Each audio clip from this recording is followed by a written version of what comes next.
Rowena Dooley asking Sol citizens to report for duty.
Rowena Dooley asking Sol citizens to report for duty.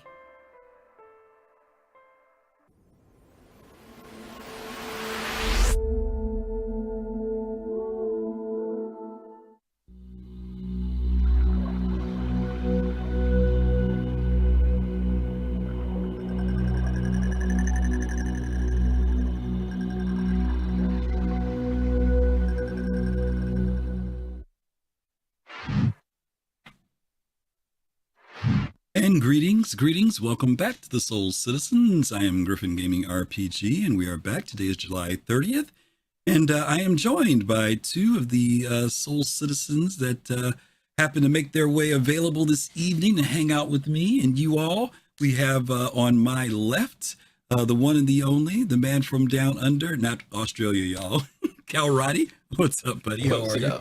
Hey, Griffin FC. Hello, Soul Citizen community. Twitch, glad to be here. Yeah, good to see you, man. How's everything been going?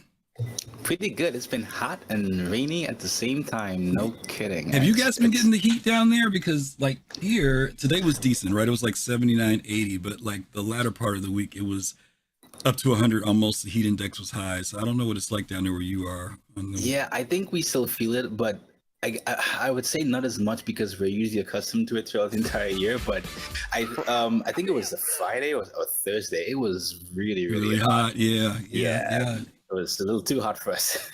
Wow. Charles. Too hot to handle. Yeah, Charles, DC, Yeah. Thank you so much for that stuff. Thanks for kicking us off for 6 months. We appreciate you. Thank you. Yeah, I've got some friends who've been in places like Texas and stuff, and you know, they're talking 100 degrees. I think it was in Nevada or Arizona. It was like 27 days straight of 105 plus heat. It's just crazy. I don't know what to do with that. That's crazy. Yeah. And also joining us, we have Fastcart FC. How are you, buddy? Hey, I'm doing well, thank you. I'm Fastcart, also known as FC. And today, I may have some bright ideas. So whenever I get a bright idea, you will know. Okay, a bright idea. That ought to be interesting. Is it? How's the weather been up there by you? It's a 100-watt equivalent, so it'll be fine. Okay. How's the weather been up there by you up in East Coast, Northeast? It's been hot. It's been a hot week, but it's cooling down today. Okay. It's supposed to go back up later in the week, but yeah. Okay. I got the AC on full blast, so I'm good. Okay, well, that's good. It's not too bad then. That's good. I'm glad to hear that. Well, we've got a subject today. How about you? Oh, I'm fine. I'm here. I'm fine. What can I say? I'm here. I'm fine. We've got a topic today that we decided to title Space Tycoon. And I think I want to talk a little bit about that title too, so that people understand what it is. Because a lot of times when people think about being a tycoon, I think the first thing that pops up in people's mind is money, right? You know, people who are very wealthy, very rich. But I do want to kind of expand on that a little bit before we delve into the full topic of how this ties into the game Star Citizen. But before we go into that, we do want to remind you that we are in the, first of all, hello to everybody who's here. I'm sorry I didn't get to say that again the right way. We appreciate you guys being here today. Many of you guys know we're doing a charity drive for St. Jude Children's Hospital. We've been doing that since the beginning of June, and we are wrapping up the month of July, going into August. And we want to reach the goal of $10,000 by CitizenCon weekend, October 21st and 22nd. And you guys can help us do that. A little later, we're going to show our little infomercial, commercial for St. Jude. But many of you have already contributed. We really appreciate what you guys have done thus far. It has been phenomenal. You guys have us at $1,677. So we are just do my math real quick, fast car, $423 short. Hopefully I got that right. Is it $323 short of our next goal of $2,000, where we will give away a Star Citizen UEE naval jacket along with the UEE naval cap. And then we'll be just $1,000 away from our very first 12-hour live stream, which you guys could help us do as well. So if you know anybody who has never seen our show, feel free to text them, or Twitter them, or whatever it is you want to do. Instagram them. We're on all the platforms. Let them know to come check out Soul Citizens, especially if you're into Star Citizen, the game. But we really appreciate all the effort and all the contributions that you guys have done thus far. So thank you for that. Okay, guys, we're going to get ready to jump into it. This topic of the Space Tycoon. So let's see, who was that? Heroic Immortal. Thank you for that follow. Glad you are here to join us tonight. Thank you. Thank you. I'm Miss Whammer. You know what? Yeah, you know what? I haven't been bringing up. What's happened is my stream deck got so full, I had to pull Whammer's buttons out of there. So we'll have to bring Whammer back. Yeah, I know. Yeah, Whammer. Yeah, I know. But we'll have to bring Whammer. Let's see if we can bring back Whammer one time. Thanks for the follow. All right, there you go. There's Whammer. Whammer's still around. I just don't have a button for him. Yay, I'm happy now. Okay. I miss our little mascot. Yeah, our little mascot, right? Whammer's been around for a little while. Let's talk a little bit about this thing of the Tycoon. Let's go with, as always, we want to go with a definition. And this is one easy one. It's kind of rounds out most of the definitions that I found out there. But a tycoon is a person of great wealth, influence, or power, a magnet, not a kind of magnet, but a business tycoon, a political tycoon, fast cart, a political tycoon too. So I wanted to challenge these guys today, and we're going to challenge you guys in the audience too to think about Star Citizen beyond just making UEC. What we really want to talk about is if your gameplay is at the level where you actually are impacting the game world. Now, I know that sounds pretty ambitious, right? Because there's going to be thousands of people playing this game, potentially. But the question is, will you gain some form of reputation? Fastcart, you and I played Eve. And we know that the Goons were an organization of great reputation, right? You could say that, yeah. Well, no, I mean seriously. I mean, they had. I wouldn't say great reputation, but sure. Well, you don't think they had the biggest reputation in the game? I'm talking about great in the sense of the amount of reputation that they had. They were infamous. I got you now. Okay, I got you. That I can agree with. Yeah, well, could you elaborate on it a little bit? I'm trying to get you to feed you so you could talk about it, so I don't have to talk about it. No, okay. I would say that the Goons are infamous in the reputation. Back when I played it, it was Goon versus Bob. Band of Brothers, and both of those had reputation, and they controlled the market in some aspect, because they controlled vast areas within Nulsa back in the day. Yeah. But then Goon had a let's say a mishap, and then it was Goon Swarm was left, and then other people try to come in to take Bob's place, but I don't think it was ever the same in my opinion. Right.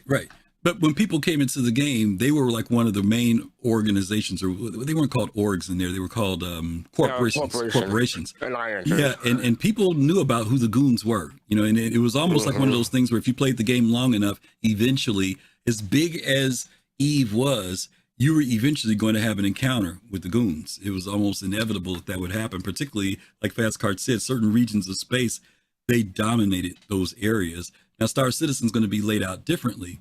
But the idea is that they just weren't known for having resources, but there was reputation, They also had impact in business in the sense of where people could trade. I mean, there's a lot of stuff that particular org had impact in the game. And that's And on also, and also when it comes to having the bigger ships, the Goon Form was one that had several Titans. Yeah. So yeah. Yeah, their fleet, they had everything they needed, right? I mean, it took them a while to build that, but they did it.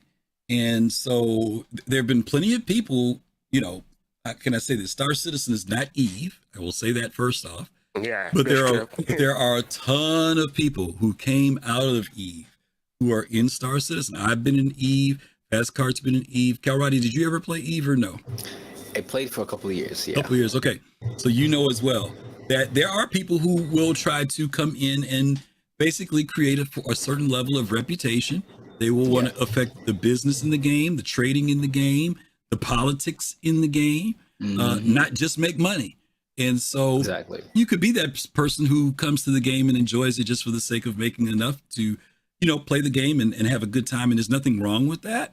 But we're also going to talk about the possibilities of when all the mechanics are in the game, when everything is there, everything that CIG has told us the potentially would be in the game, how maybe we'll start looking at how you can take those things and take them to another level beyond just filling your bank account. So that's kind of what the theme of this show is. So what these guys are going to do with me is we're going to go through ways that people make profit and money now, and maybe even some reputations that exist in the game in its current state. And then we're going to talk about later on, when everything's in place, what are maybe some more expanded ways that we could talk about becoming a space tycoon. So we want to lay that groundwork first, but that definition, I want you to keep it in mind. It's not just about money, influence, power, business, politics. All that stuff can be an aspect of possibly becoming a tycoon. Okay. All right. So that's the name of that. Let's talk about these first category guys. And we're going to I got some images here, not a lot, but a few images that'll go along with stuff as we're talking about these topics. Calradi, I'm gonna go to you on this one because I know this is something that you have done before. And that's bounty hunting. Give a brief for anybody who maybe has not done it before. Maybe they've been in a game, they just never done bounty hunting, or maybe they're new watching this and they're hearing about it. Kind of give an idea of how people can make money or profit, or, you know, you can't become a tycoon per se, but you can have some reputation about it. But talk a little bit about that for us. Yeah, sure. So a bounty hunter, especially in Star Citizen, is someone who, you know, interacts in the form of combat predominantly by finding a target, hunting them down, and destroying them. Right. Currently, that is the current design of the game. Mm-hmm. Of course, we've heard from CIG what other aspects to complete the bounty hunting atmosphere will be like. Mm-hmm. So this can be in the form of hunting NPCs down or hunting players down. Mm-hmm. That can be found via the mission log or the mission manager, the contracts manager. Sometimes, you know, an org or somebody will actually say, "Hey, I've put out a bounty, you know, a custom bounty, just by way of words." For this person on a shard, and I've seen that, and you know, it's become it usually tends to evolve into something that's really entertaining and engaging. So they will say, okay, I'm offering 10 million alpha UEC or even 1 million alpha UEC, depending on you know, their affiliation with that bounty. And you know, anybody who sees them on their shard will tend to sometimes try to find that person and either record them, you know, taking them out to get that reward. So it has, you know, right now it has an interesting set of layers, not as deep as we would like it to be, especially since, you know, we had that global target right now. Mm-hmm. But it, you know, there is room to grow, and we've seen and heard of some directions at which CIG has talked about. I added into the second half, so we'll talk about where CIG really wants to go with it later. Yeah. What are some of the negatives to bounty hunting right now as far as what's not there? Because there are some things that players can do that circumvent, you know, the whole bounty hunting thing, right? Yeah, the first one is definitely that global target. Yeah. As someone who's been on the bounty side of things, where I've been the bounty, it can be, you know, pretty disappointing. It can be, you know, it sucks sometimes because, you know, let's say I don't always shoot players, right? I engage with NPCs only too, so you know, it would be nice to not have a global target over my head when I'm doing something that is semi-innocent, right? It's not really blocking or bugging any players, but that global target is definitely one. But One that definitely sticks out is when you're flying from Microtech to Crusader for that bounty where that last known target was located. And then as soon as you reach Crusader, bounty failed because they logged out. Yeah. There you go. Yeah, the logging out is the kicker. Yeah. Right. Mm-hmm. Yeah, you only have so much time, and there are people who know that, and they log out. I remember Colossal telling us a story one time. He tracked the guy all the way to Grimhex, was in the bar talking to the guy, and the guy decided to pop out on him. After he did all that tracking, he was really frustrated with that. Yeah. But Karate, maybe he didn't log out. Maybe he lost connection. Or they lost connection. Yeah. No, of course. Yeah. Let's not go at with all. that. Not at all. Just a coincidence. It happened at that time. That's all. Just at that time, right? Yeah. Yeah. They had a 30K. That's what happened. At the inopportune 30K. Just that person, not you on the same server. Yeah. It's just timing. The timing. Yeah. So it again, we want you guys to know the mechanics, everything's not there, but CIG has talked about things that they will do later. And we're going to talk a little bit later on about how maybe reputation starts to come about with doing bounty hunting.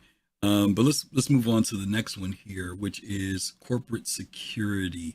This one here, I want to kind of touch on. I don't know, Fast Card, if you've ever done any of these missions before. Have you done any of these security missions, like when Hurston hires you to do something or something like that?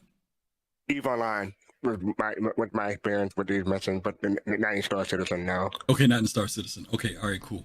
So as you guys know, in Stanton there are four corporations, and you guys know that there are missions that you can take that are considered mercenary missions, and you can take them either from R Corp, good old Hurston Dynamics, or you can take them from Crusader and Microtech, and these do build reputation as you go through them.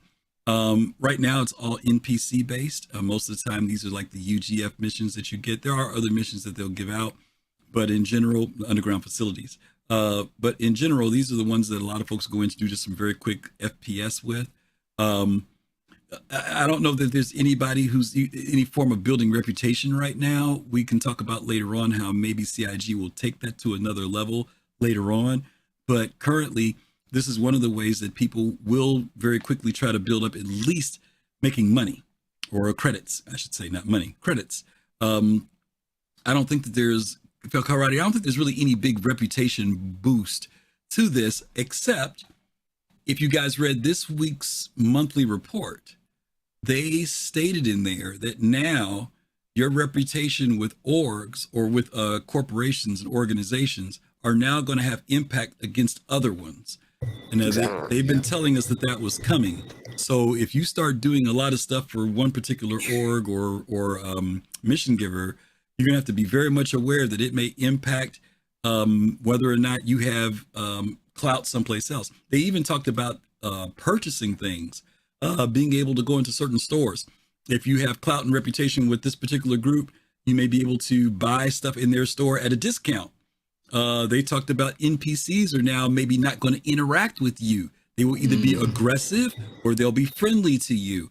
So, these lore pieces that are in the game, even the corporations, the mission givers, we're going to have to be much more aware of now. If you're trying to build revenue, you may not be able just to go to any old body, whoever is closest to you, to make money and not have it impact you in some way as a player in the game. So that's something to be aware of. Karate, anything you want to say in relation to that before we move on? Yeah. Just to touch on what you just said, Griff, it was really nice to hear that because I know a lot of us, especially with the whole progression and RPG aspect, have been really, really looking forward to this. I remember NPC orgs was on the roadmap. It was on the release view about 4 or 5 years ago. And of course, priorities shift and plans change.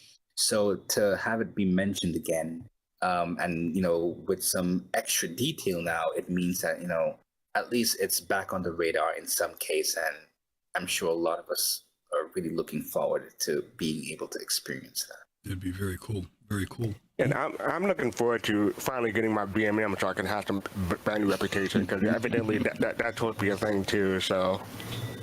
Yeah, but the problem with that is that if you get your BMM, how long is it going to be before the Banu systems are anywhere near us? I mean, you're going to be still, waiting how long before you get out where Banu reputation is significant?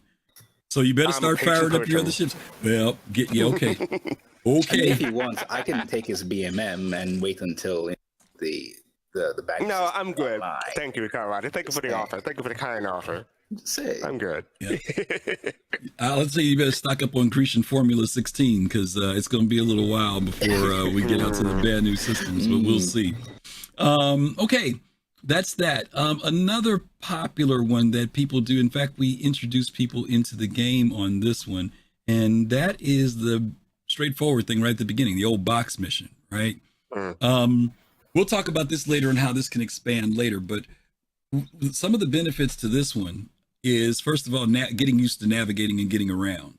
It doesn't seem like a big thing, but we tell people in the very beginning when they play the game, if you want to learn how to game, just do box missions. And people say, box missions, that sounds so boring. But box missions do teach you where locations are, how to get in and out of a planet, its atmosphere, landing. You practice all that stuff with the simplicity of just doing a box mission. Yesterday night, we did Soul Shenanigans last night, and there was Admiral Kusanagi, Daigoji was with us, and I can't think of who the fourth person was. There were four of us. Steve? No, Stunner, MT Stunner. Stunner. And we went out, and we were doing some UGF, some underground facility missions, just to warm up, because we were going to do a big FPS thing at the end of the night. So we just did that to warm up. And then I picked this box mission. It was one of those ones where pick up these 3 boxes and take them 3 different places. Well, interestingly enough, when we got to it, it was at an outpost. And when we got there, there were 4 fighters waiting for us when we were there. And we had aerial combat in atmosphere over Daymar, which was very different for us, at least for most of us. It was a lot of fun. As soon as we landed, Admiral said, we've got something else on the radar. And sure enough, we had 4 more come in, and we had to get back in the air and fight again. Then we went down, and there were people down at the outpost, and we had to wipe them out. This is basically what is a box mission, but it turned into both aerial combat, ground combat, and transportation or cargo moving stuff around. But these missions are going to start growing and get even bigger now, especially when it comes to reputation and things of that nature. So, if that's the case, who needs theater of war when you have all that going on? Well, Theaters of War didn't include the box aspect of it. I mean, Theaters of War is a whole other thing. That's just going FPS. Yeah, I know. You know, yeah, you triggered some of the people now. But right, but the reason why I'm mentioning this is because I'm trying to say how something that started out as simple as a box mission has now grown to adding other components into the game now. So instead of Charles said all that over your box, I'm like, yeah, all that over a box. Right. So instead of just doing the box, you had the box, you had FPS, and you had aerial combat, all within the same mission. And I think CIG is going to continue to develop that out so that it's not just the boring box mission anymore, or just the boring UGF mission, but they start to make these combined effort missions, which I think we had a lot of fun. It took us about an hour to do it last night. We had a lot of fun doing it. It was very cool. Okay, so that's the simple one, the box mission. No big deal there. Delivery box mission. Okay, Discovery. Rivers Pico Rex. Let's talk about that. There's actually a little bit more to it than that. The reason why I call these Discovery missions is because these are the things that CIG put into the game, and they didn't tell you where it was. They just told you it was in there, right? And we basically had to find them. Sometimes players will find them and they'll make a video on how to get there, or they'll come up with some other way, to tell people how to get to a certain location. The Picos thing was, you guys remember when Jared told us about the hidden Pico cave or whatever? Yep. I think only a few people have ever found them. I'm not sure they ever found all of them. But that was a discovery. There's people have gone around and they're finding this thing. We know it's there, but they discover it. The other one is the Ranta on the right. Some of you guys have seen the Ranta. Have you ever seen the Ranta before, Fast Card? No. You don't know what you're missing. Let me get a blow up of that. Yeah, Calrighty, tell them what the Ranta is. Oh, you mean the bug, right? Yeah. Yeah. It's something that you shoot from outer space. At least it's the first version. He's not wrong. He's not wrong. Yeah, it's the only way to be sure, right? Well, this is what they did. When the sand caves came in, they told us about the sand caves. But then we went into the sand caves, and all of a sudden we saw this thing laying on the ground, didn't know what it was. And it just looks like a shell when you pick it up. But then when you pick it up and you hold it up, this thing's actually moving. There's this bug that's down there. It doesn't crawl or do anything, but it is like the very first quote unquote, I guess you could say, creature that they placed into the game. We don't know I don't know what the lore is on that, but before they put these in, you used to go through caves and they had this stuff called Ranta dung. I don't know if you guys ever remember that, the little white funky looking stuff that you used to pick up. Well, these things produce that. And so that's the first bug that we have. But again, we didn't know about them. CIG didn't say anything about them, but we went in and boom, they were there. Yeah, the turtles. I forgot about that, Jeff. I was thinking about the turtles. The turtle. Bring that up. Yeah, that was another one. Turtles. I forgot about the turtles. That was another one that they introduced and didn't give us any big warning on. They came into the game. Again, rivers. Same thing. I still have only seen probably 3 rivers out of the 30 something that they put into the game, something around there. I don't know. It's a lot of them. I haven't seen any yet. You haven't still being stubborn. You haven't seen any. But there are rivers in the game, and they told us that there were rivers, but it's like, hey, have at it, go find them. And then lastly, we knew that they put in wrecks. There's a Star Runner, a Mercury, or I should say a Mercury wreck. There's also a 600i wreck. You guys know that earlier CIG had a Javelin wreck in the game. We had wrecks in space for a period of time. We used to have in the belt around Yela, there used to be wrecks out there that you would come across. There was some of them that had mission stuff tied to them for a period of time. I don't know if those wrecks are still out there. I haven't seen one in forever. Don't think so. Yeah. I tried looking for the Starfarer. You tried looking for the Starfarer ones? Yeah, because you used to see those. Yeah. Yeah. No, we don't count the fish in the tank, Akuma. We knew about those. It doesn't take much to discover those. Yeah. You can discover those in your hangar. Those are easy to discover. But yeah, they used to have the wrecks out there for a period of time. But the cool thing is that these are things we stumbled across. Another one was Benny Hinge. I forgot about Benny Hinge. Benny Hinge was another one that you had to find. Again, go ahead, Festcart. Oh, how would you classify the Benny the Benny challenge? That was something that people did by themselves. Was that getting the challenge? Was that getting the vending machines? Yeah, the vending machines. There might have been an aspect of discovery there because nobody knew that there were big vending machines out there at Kovalex. Back in the day, it wasn't until you went there that you found out, because you might have saw somebody with that machine and said, "Where'd you get that from?"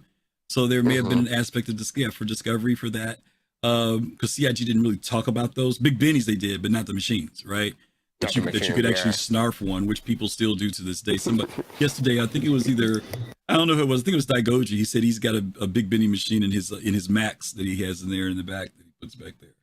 But discovery, and I'm hoping the CIG does more on this line of discovery in the game. You know, the things they put in, they don't tell us, you just stumble across it. At the start of every pack, a river should be easy to find because people are crying rivers all over the place with the reset and everything. So this is where anybody. No one banned me. No one banned me yet. Yeah. No one banned me yet. Yeah, keep pushing it. Keep pushing it. Okay. Let's talk about some other ones here. Exploration in caves. We talked about that a little bit. That's where we saw the Ranta at. There was also another thing that they had in the caves that a lot of people have seen. If you have to go deep in the caves to see it. I don't know what they call it, Cal Roddy, because I know Fast Cart doesn't go down in the caves. What is that stuff? The stuff with the illuminated ceiling.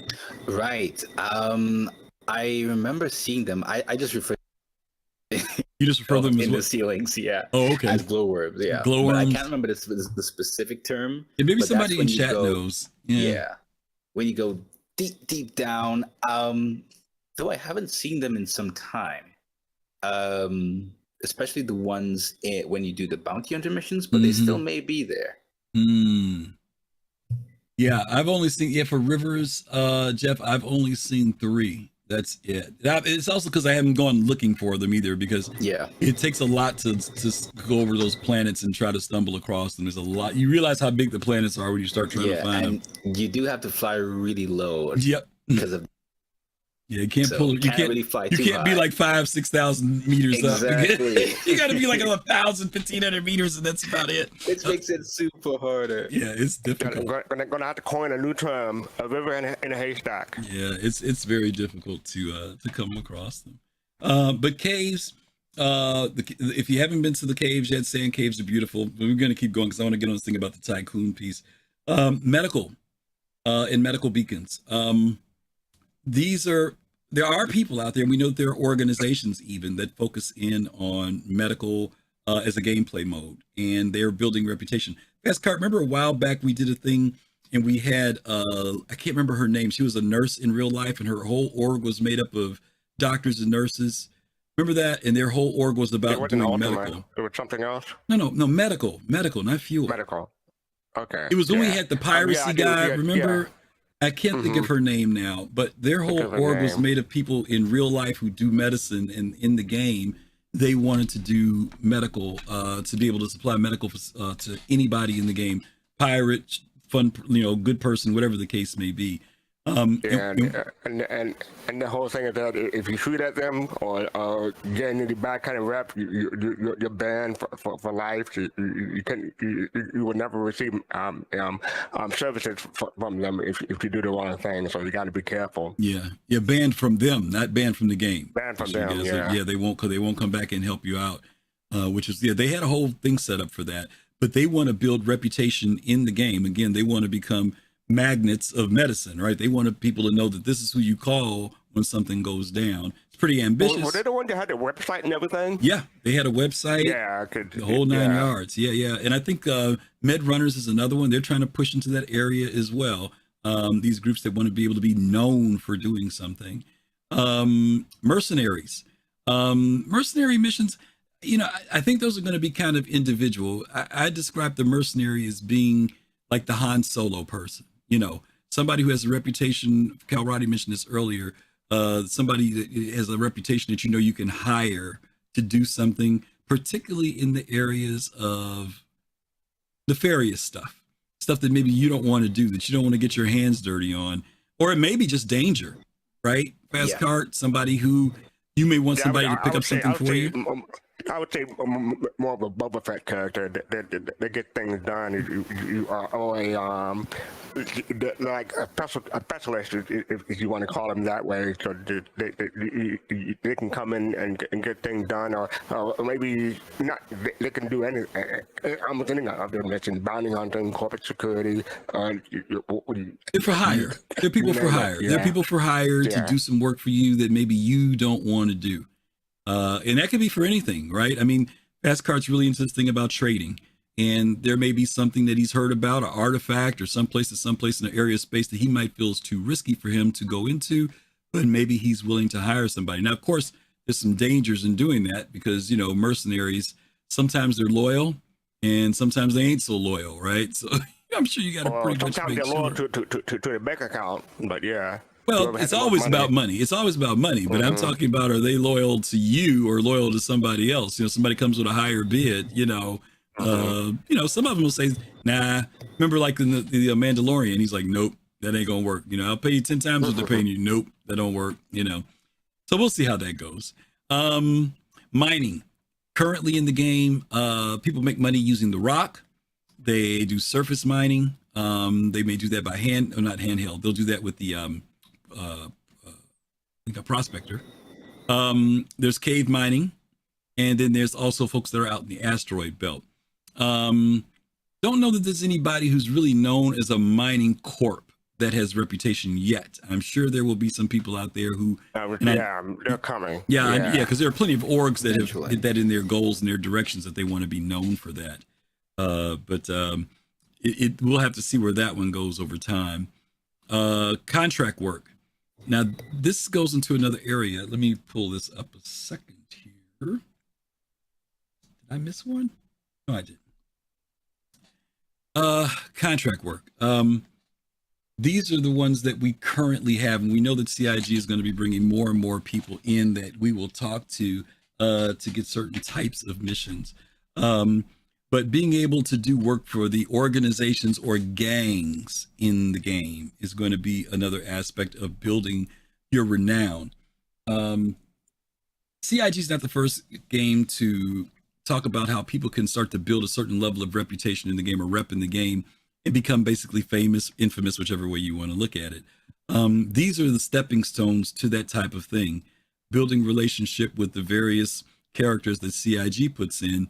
But I'm curious, do you guys think that people will literally become known in the game? Like you actually, like, we've got some names already I could spit out for like people who do crazy stuff in the game, right? And people say, oh, so-and-so's at, at Port O, right? Do you see that also happening when people are doing certain type of careers? Let me go to Fast Cart first on that one.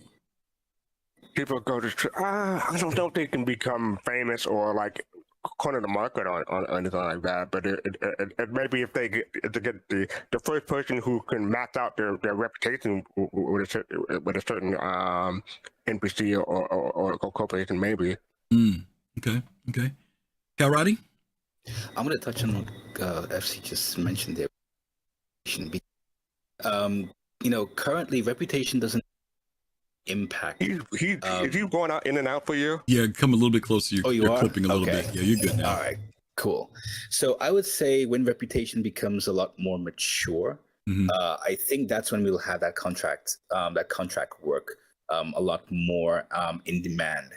Especially be it for orgs or for single persons. If you need to access something, just like what the roadmap had talked about with regards to reputation gates, and instead of taking the time to build a reputation with a particular faction, you can hire or issue out a contract to go fetch this, do this job. If you know that somebody has some kind of positive or negative affiliation with another org or with another faction in the game. So when reputation becomes a lot stronger and a lot more impactful, I think that's when we're going to be seeing that kind of strength and advantage of having that kind of contract worked in the game. Okay. But that's not. I don't think that's going to be for a while. Like, I wouldn't even want to put. I wouldn't even want to put Soon TM on that. Yeah. But what we do know is that they are moving toward making reputation much more significant in the game now. Yeah. They haven't done that in a little bit, so we'll have to see where they take it to next. Let's see. After that, we've got trading. And FC, I know this is something for you. You've talked about being able to use the Banu Merchantman and being able to find, my assumption was that you're going to be looking to find unique items, things to be able to sell. You're not just going to be looking for the most common things. How do you see? For the Banu Merchantman, more unique, more specialized. If I were to get a whole C or even my whole B, it'll be more for common stuff. But yeah. Okay.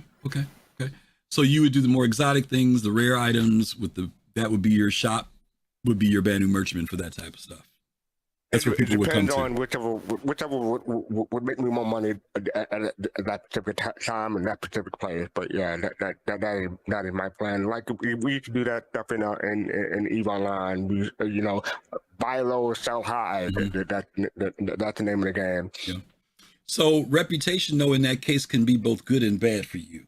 Is that correct? Yeah, because if you want to buy low and sell high, you definitely want to go to some place or some people who you have a good reputation with. Sometimes you may be forced to take a loss, or maybe a time constraint will force you to go to some place you don't have a reputation with, or even a bad reputation with. But those hopefully will be few and far in between when that occurs. But who knows? Okay. Kalrati, do you see? Let's use. I was going to say let's use Fast Cart as our guinea pig, but I'll just say let's use him as the example. What do you see as the positives and the negatives? If, let's say he becomes the space mogul, like he becomes the person known for getting exotic items from. What are the pros and cons for that for him as in the game? So I'm going to target him. Oh my God. A little bit of madness. And Randir, thank you guys for the subs. Boss Lady. No, that was thank- Empty Stunner. Empty Stunner. Oh, it's Empty Stunner. Oh, gifted. Oh, it's Empty Stunner. Thank you for the gift subs to them. Thank you. Thank you, Empty Stunner. Yeah. Go ahead, Calrighty. Yeah, so I was gonna say I'm gonna target him, but when it comes to farming, you can't be too greedy. If you know that he's the tycoon for gathering those unique items, he's gonna take one or two, not the most valuable ones either. So but on a serious note, if he actually becomes an icon like that, it's definitely gonna attract a lot of interested people, and that is where you would have that kind of focal point. Where different persons and emergent gameplay may actually come about.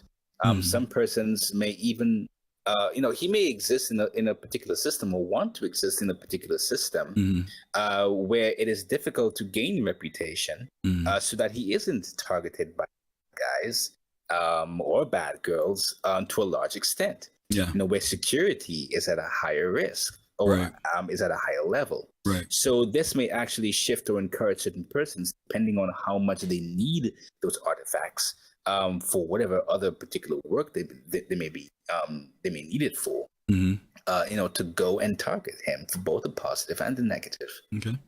Now the other side to that, though, Fast Cart, is that as your reputation gains, and I'm not talking about reputation on the NPC level, but I mean amongst actual game players, right? Yeah. And there's the other side that says that here's the guy we know that we can go to if I'm looking for something and I can't find it.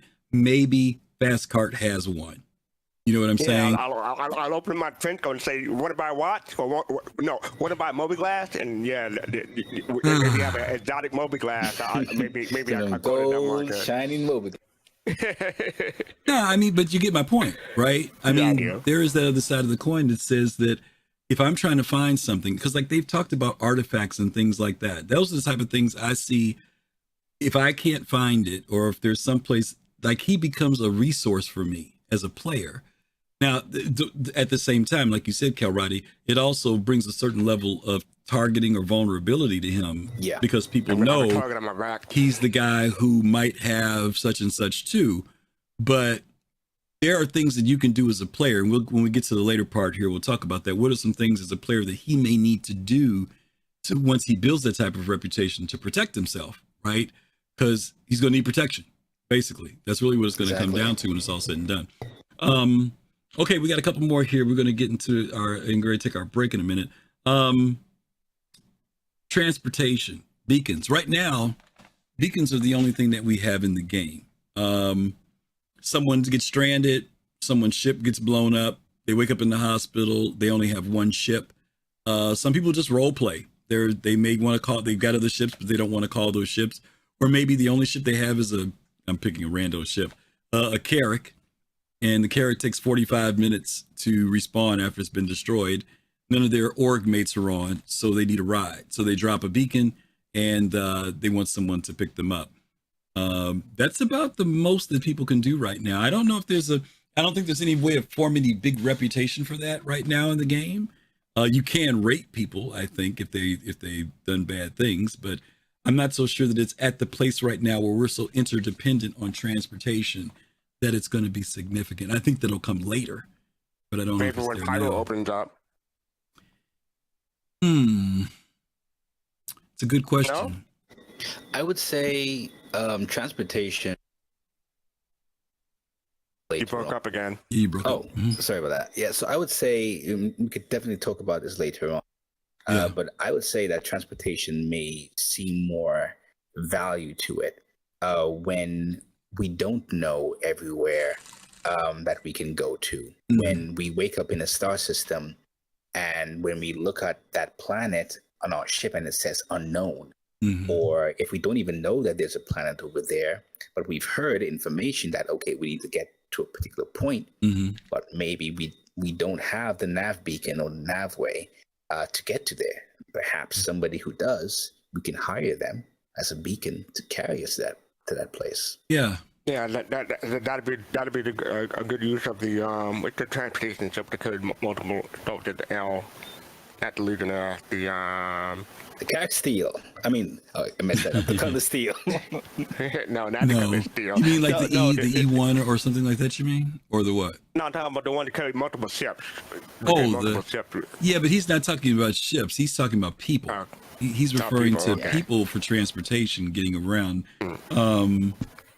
Yeah, let's elaborate on that when we get into the second half, because I think we need to expand. But right now, all we have is the beacon. That's it. Yeah. And that's still, there's some aspect of security when we do that now.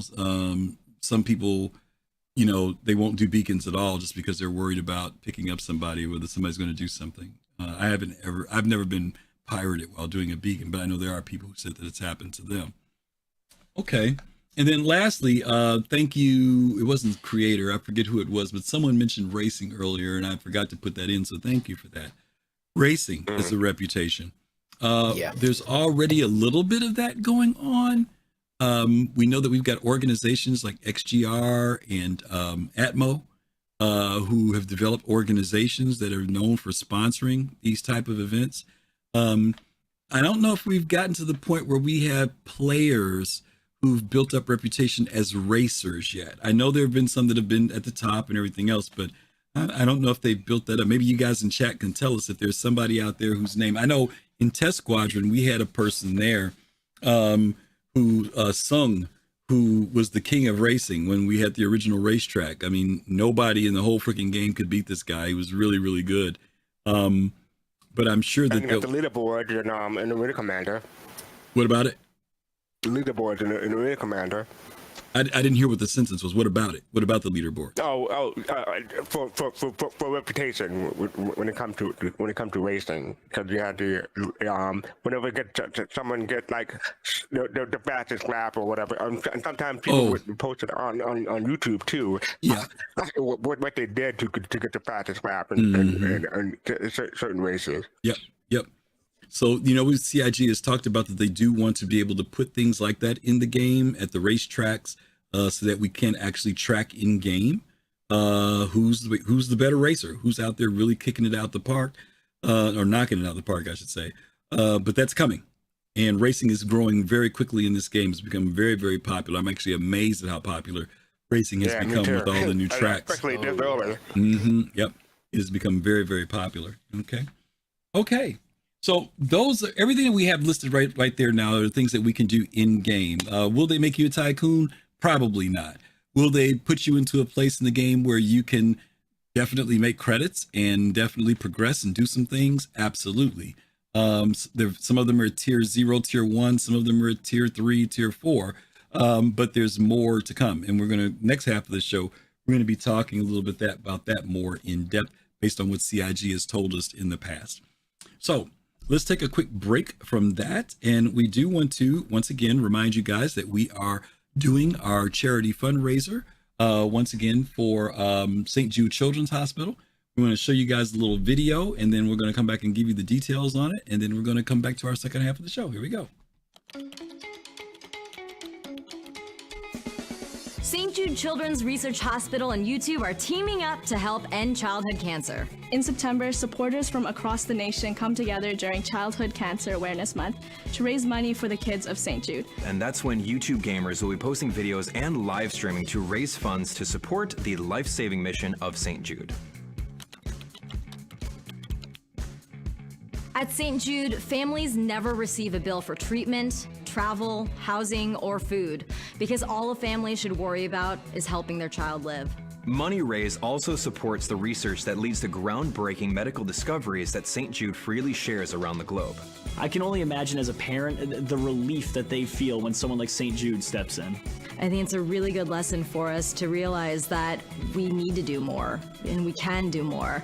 It is a huge step in the right direction, a huge step in helping just people and giving back. It's all for good, and we have a responsibility, a social responsibility to help out.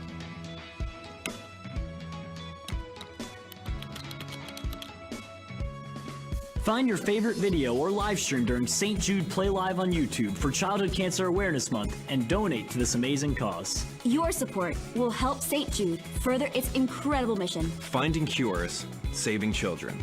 Let's end childhood cancer together. Alrighty, there's our piece there for St. Jude's Play Live. We have already accomplished our first 2 tiers. Tiers 500 and 1,000, and we are approaching tier number 3 of $2,000. We are still at $1,677, and we definitely want to see that slowly reach up to $2,000 so we can give away that Star Citizen UEE naval jacket and naval hat to the lucky winner of the giveaway. So if you haven't given and consider giving, we really would appreciate it. Once again, we're running this all the way until CitizenCon weekend, October 21st and 22nd, when we're going to be in Los Angeles. I think Fast Cart's going to be out there. I'm going to be out there. And then y'all can donate money to Cal Roddy so he can come out there. Oh, yeah. But I wish Cal Roddy was coming, but I know it's going to be a trip for him to come out there. But there will be some other Soul Citizens out there. You guys will get to meet us, and obviously we'll get to meet you guys too. There was one other. Wait, folks, we are doing questions. We do have a Q&A section at the end of this show. If you want to ask questions, you use the Eclipse token to ask questions. But MC Stutter, I'm not going to form my own band solely. That's too much work. That's too much like an org. So no thank you. We did have one other thing that popped up in the question. I think Glade asked about it, and someone mentioned about Seda Ball. And yeah, you know, Seda Ball was something that we saw a demonstration of, right? And then after we saw the demonstration, they talked about the lore, and they talked about how much the Banu enjoy it, and then we never saw Seda Ball again. And so we do know that it's in the lore. We know that CIG we've seen a demonstration of what it's like, and it probably will come back at some point as a form of entertainment in the game. So yeah, there may be a Pele of Seda Ball, you know, somebody out there who's very well known, a Beckham of Seda Ball in the future. I would not be surprised. Yeah, I wouldn't be surprised if that does happen. So if those of y'all who've never seen Seda Ball, look it up. Pretty interesting stuff. Okay. 2016 PAX East. Okay. All right. Let's move on now, and let's talk about the later. Now, guys, this area that we're talking about now is going to be both what CIG has shared with us. We will also, if there's anything that we're doing any theory crafting on, we'll try to make sure that we mention it, that here's something that they could do versus what we know they will do. Okay, so just keep that in mind. And again, keep in mind that we're talking about not just making credits in the game, but really talking about how do you build reputation, how do you have impact in the game that goes just beyond, you know, accomplishing something and the buck stops there. Okay, so let's go back to bounty hunting. Cal Roddy, you had started out on this, and let's talk about what CIG has told us in relation to the path for bounty hunting. You said in the beginning, right now, all it pretty much comes down to find this person, kill them, and that's where the buck stops, right? So let's expand on that and talk about what more people will be able to do when it comes to bounty hunting, and maybe how that will help build toward reputation between either prison or jail cell, whatever you want to share about that. Let's talk about that. Yeah, sure. So CIG, you know, about bounty hunting in terms of when it comes to death of a spaceman, especially the retrieval of a body, be it dead or alive, being able to retrieve that bounty hunter and bring them back to prison. They haven't entirely solidified whether or not, you know, they're going to let that person or that bounty, if they're captured, stay in that cell. But they have, you know, there has been, you know, many different theory crafting and such with regards to many different aspects of that side. But they've also touched on, you know, the fact that they also want their, you know, want some kind of clue or clue mechanic to exist in the game to do away with that global location of any kind of bounty hunters, so that, you know, investigation missions can be something that's worth more, or, you know, be worthwhile, as opposed to just going to the target or going to where they were last known and just shooting them and kill them. You know, to kind of create some kind of leverage and equilibrium behind the bounty hunter and the bounty. Because I think when they do that kind of thing, there will be a stronger relationship and more attraction to be doing certain activities, especially the more nefarious ones, which may create an even more energetic atmosphere with regards to the good and bad side of factions, or however you'd like to look at it. And, you know, for example, one of the things that they mentioned, or things that I saw in a stream a couple of weeks ago, was that the reason why they are putting in Seraphim Station either had a strong connection to the reason why PO had to go now with regards to bounty hunting. And I remember there was some mention of bounty hunting as well in Systemic Tools and Services in the monthly report, where they're working on Bounty Hunter V2. Mm-hmm. So with regards to the future and the direction of bounty hunting, it would be really cool to actually see how it could play in with Reputation V2, and how being able to access different opportunities, as a bounty hunter, and also open up other opportunities as someone who may be doing certain actions to get a bounty on their head, how that whole thing is going to play out, and how that may be, how that may evolve into something even bigger. Mm-hmm. I was thinking about, we have ships in the game. We have the Cutlass Blue. We have the Hawk. We have the Avenger. Which are ships that are set up for, you were just mentioning, like I said earlier, you said right now bounty hunting just consists of shooting somebody and killing them. But we know that CIG has showed us that they want us to be able to capture people. They've talked about certain tools that will be given, such as stun batons or weapons that will be able to stun someone. And then we've got the containment areas, like I said, in the Hawk and the Cuddy Blue and the Avenger for transporting them. And you just mentioned about Seraphim. One of the additions to Seraphim is they call them security areas, security detention areas. CIG showed us a few months back where they showed us the levitating container, and you bring the body into what is like a little police station, or it's like a security area when you want to turn in a bounty, right? So it's not like you're going to have to, first we all thought we had to fly to Klesher or something. That's not the case. Evidently, we're going to be going to those security areas to deliver someone there at those locations. I hope we get to a place where people are fighting over turning in a bounty. Like someone captured someone, and they can see it, and then someone else who's looking for the same person comes in and try to steal their bounty from them. I think that'd be cool. That would be interesting if they both, even if they both just stumble across at the same time. If a bounty hunter's two bounty hunters are looking for the same person. I'm curious to see how that will map out in the game when it's real people, NPCs, because they've got stuff now that, like, for example, if Calrati does something like the Ghost Hollow mission, for example. Not if, when. Right, yeah, when, right. The Ghost Hollow mission, if Calrati goes to Ghost Hollow, there is a mission that pops up and says, hey, there's somebody at Ghost Hollow doing something. You know what I mean? And so he knows there's a clock ticking when he gets there, that there may be somebody else who'll show up. I am curious about that for bounty hunting, though, Fast Card. Will a bounty just remain open? And I hate to keep going back to the Mandalorian, but remember how they would just put the bounty out there for everybody?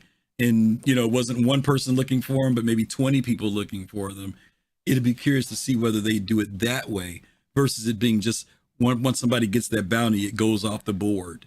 I'd like to see the competition of multiple bounty hunters out there. And I think you cut out there, Calrati. Oh, right. And I think with regard to the whole type thing,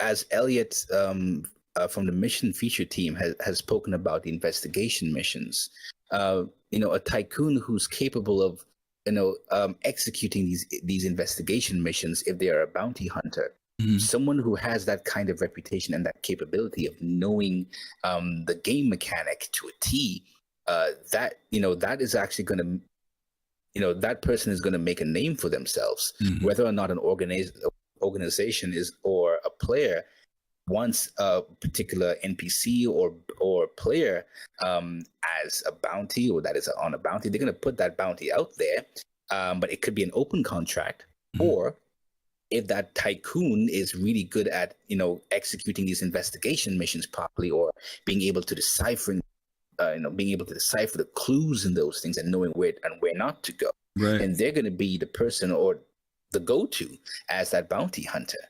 So yeah. Guys, Blue Manx, I see your message there. Are you saying that it's that way for NPCs, or are you saying both for players and NPCs? Because I thought if it was the NPC bounty, nobody else got that. Let me know, because I'm curious. probably typing right now. Yeah, I know. Yeah. I really want to know. No, because if that's great information. If that's the There we case, go. I thought it was only for PvP bounties only. Yeah, for PvP. Yeah. When I said off the board, I was referring to NPC missions. But I was saying it would be just kind of good if they just make it that they just open up bounties completely, and that way, as many bounty hunters as they want to go after something, go ahead. Whoever gets there first, they get there. But yeah, no, thanks for sharing that. All I gotta say is, if I'm ever talking for a bounty, all I gotta say is no disintegrations. Yeah, right. Hopefully they Broke up. You're cutting up again, really? Calrighty. Wow. Okay, Yeah. I'm gonna cancel that gate out. But yeah, hopefully they they do that, particularly, or rather, I foresee them doing that. At least when we can have a lot more bounty activity and maybe more a higher player cap, where they are sure that more players are actually going to be engaging in bounties, and could be more difficult bounties, and perhaps ones that don't have a global target on their heads. Yeah. So it'll take or attract more players to engaging in those bounty activities. Okay. All right. Let's talk about cargo. Right now, we don't really get any significant cargo missions. I mean, every once in a while we'll get them when there's an event, like the times when they'll have you move electronics or something like that from one location to another. But later on, we know that CIG is talked about having destinations, outposts, settlements. If Calrighty's running his Pioneer, he's going to need resources, and he's not going to necessarily want to lift his Pioneer off and go get them, but he'll need someone to deliver those resources to them. Do you think, FC, that people will have reputation dominate in the area of delivery, in the sense of, getting the orders right, getting there on time, getting there at a fair price? Do you think that will be something that somebody will work toward, an organization or individual? I was going to say, I don't know if it's going to be a specific person, but definitely an org that will work toward getting a reputation of being like known for getting stuff done, or known for being on time, or never losing, or seldom losing their cargo. So I think that'd be a thing for reputation, or maybe specific people within that org can have that kind of reputation. Yeah. Gray-headed Gamers org. I wish I could remember the name of it now, because I was in it for a little while. But when he started that group, that was his goal, was to be like these truckers. You know what I mean? That would move cargo and freight back and forth. Yeah, that was the thing that they wanted to do. And we know there's a lot of other orgs out there who really want to be able to be for hire, for moving things. Literally, orgs who have put their emphasis on, instead of maybe combat stuff, they put their emphasis on whole Ds, whole Cs, whole Es. Because they know that there are going to be some people who want to move that level of stuff around, but they don't want to necessarily have to have the responsibility of actually flying those ships and getting them from here to there. So it'll be interesting to see about that. Outposts and settlements, again, same thing. Are we looking to see both NPC missions as well as being hired by players to deliver stuff, and building reputation in the process of doing that too? Anything on FS Cart before I move on? Cargo? No, I think that's good. I'm looking forward to having people deliver to and from my Endeavor and BMM. So yeah, I'll be using that service extensively. I think, when I'm not doing it myself, or can't do it myself. Okay. All right, Discovery. Let's talk about this. We got onto this subject a little bit yesterday when we were talking about exploration. Discovery in the area of life forms and crafting. Now this is theory crafting at this point, y'all, so please bear with us. We know that CIG has told us and has begun the implementation of crafting. Something as simple as making the multi-tool in the Vulture was their first step toward that dynamic. The question becomes whether or not crafting will actually become some form of career. Now, let me be real clear about that when I say it. In the Vulture, it's not like you're going to make a career making multi-tools. I don't think that's going to be the case. But to Fastcard's point, for ships like the Endeavor, where people may be bringing certain items to that ship to be worked on because he has a science area and a research area, will he be able to build up reputation that says, hey, if you need to have your weapons tuned or your components tuned, here's a guy who has the ability and knows how to do it, and you need to go seek him out. He's usually over in the Goss system. That's usually where you can find him hanging out. Is that something that you guys think that players will be able to build reputation on? Whoever wants to jump in there and give some thought, feel free. Yeah, I think I'll take this one first. I don't know, like you said, this is speculation and theory crafting. We don't know how this stuff is going to go yet.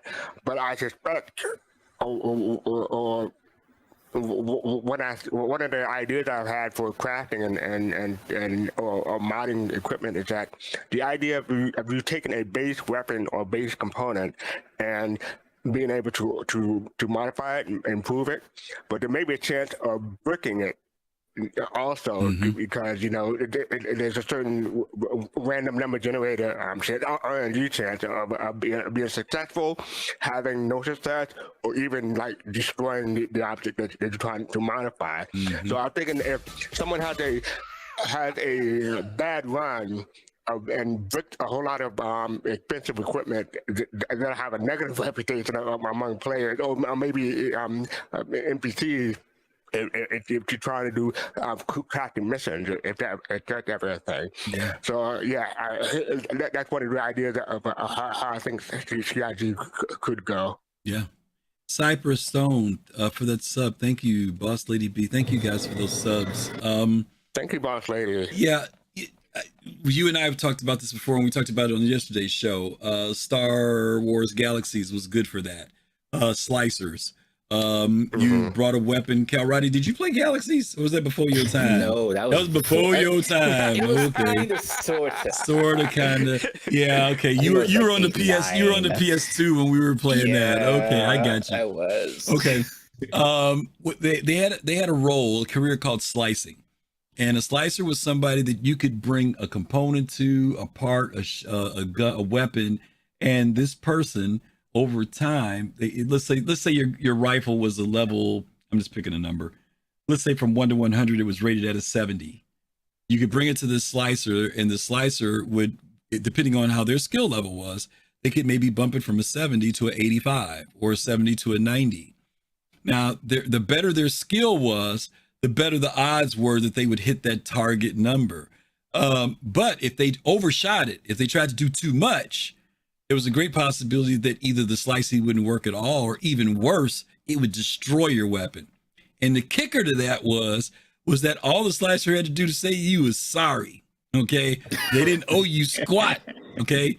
Now, there was some shenanigans. You had to be real careful. You wanted to go to a slicer you knew.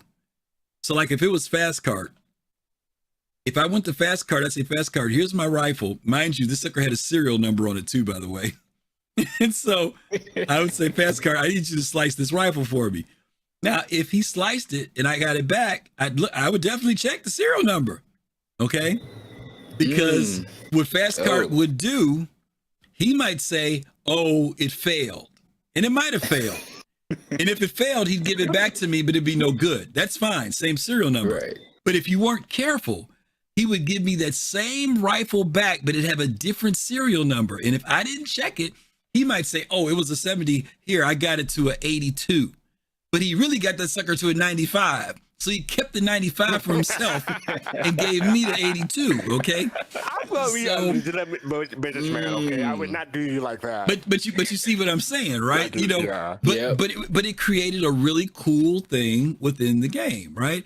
So could you have a similar type of scenario? I want to go to Fast Card. I want to get my components upgraded or my weapon upgraded.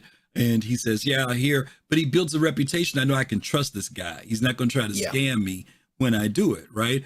Where there's some other shoddy folks you might go to. You don't know this person, and they take you for a ride, in some form or other. So, yeah, I think that reputation can happen in that area of crafting. Even now, I mean, like another game, people bring certain items, a weapon, and the ingredients used to upgrade that weapon. Especially like on Final Fantasy 11 had that. People could bring the ingredients and hope someone can upgrade their normal weapon into an artifact or something similar. And they would have the understanding that whenever they bring them outside of the weapon itself, the ingredients and everything like that, and maybe some money for the service, all that is going to the person who's doing the upgrade. So you won't get the ingredients, you won't get the money back, but you will get the base, either the base item or the upgraded item back, depending on how it goes. But also in other games, they have the console things up to let you know when they succeed or not. So I don't think that's going to be a thing in Star Citizen. So I think shenanigans will definitely be more in play in Star Citizen compared to other MMOs. Yeah. Okay. Life forms.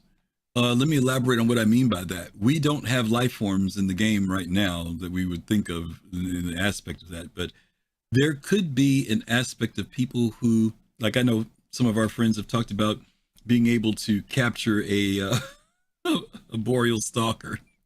Will there be people who are wranglers or animal wranglers, or maybe there are certain ones that they for zoological or research, or people sell them because they're exotic. I don't know what CIG is going to do. I know pets is something that we're supposed to have in the game. In case y'all didn't know that is one of the stretch goals is pets. Will there be somebody who gets a reputation for finding these pets? Oh, yeah, sandworm. Yeah, okay. Okay. I don't think anybody's trying to wrangle a sandworm. I know some of y'all been watching Doom. You've been watching Doom too much.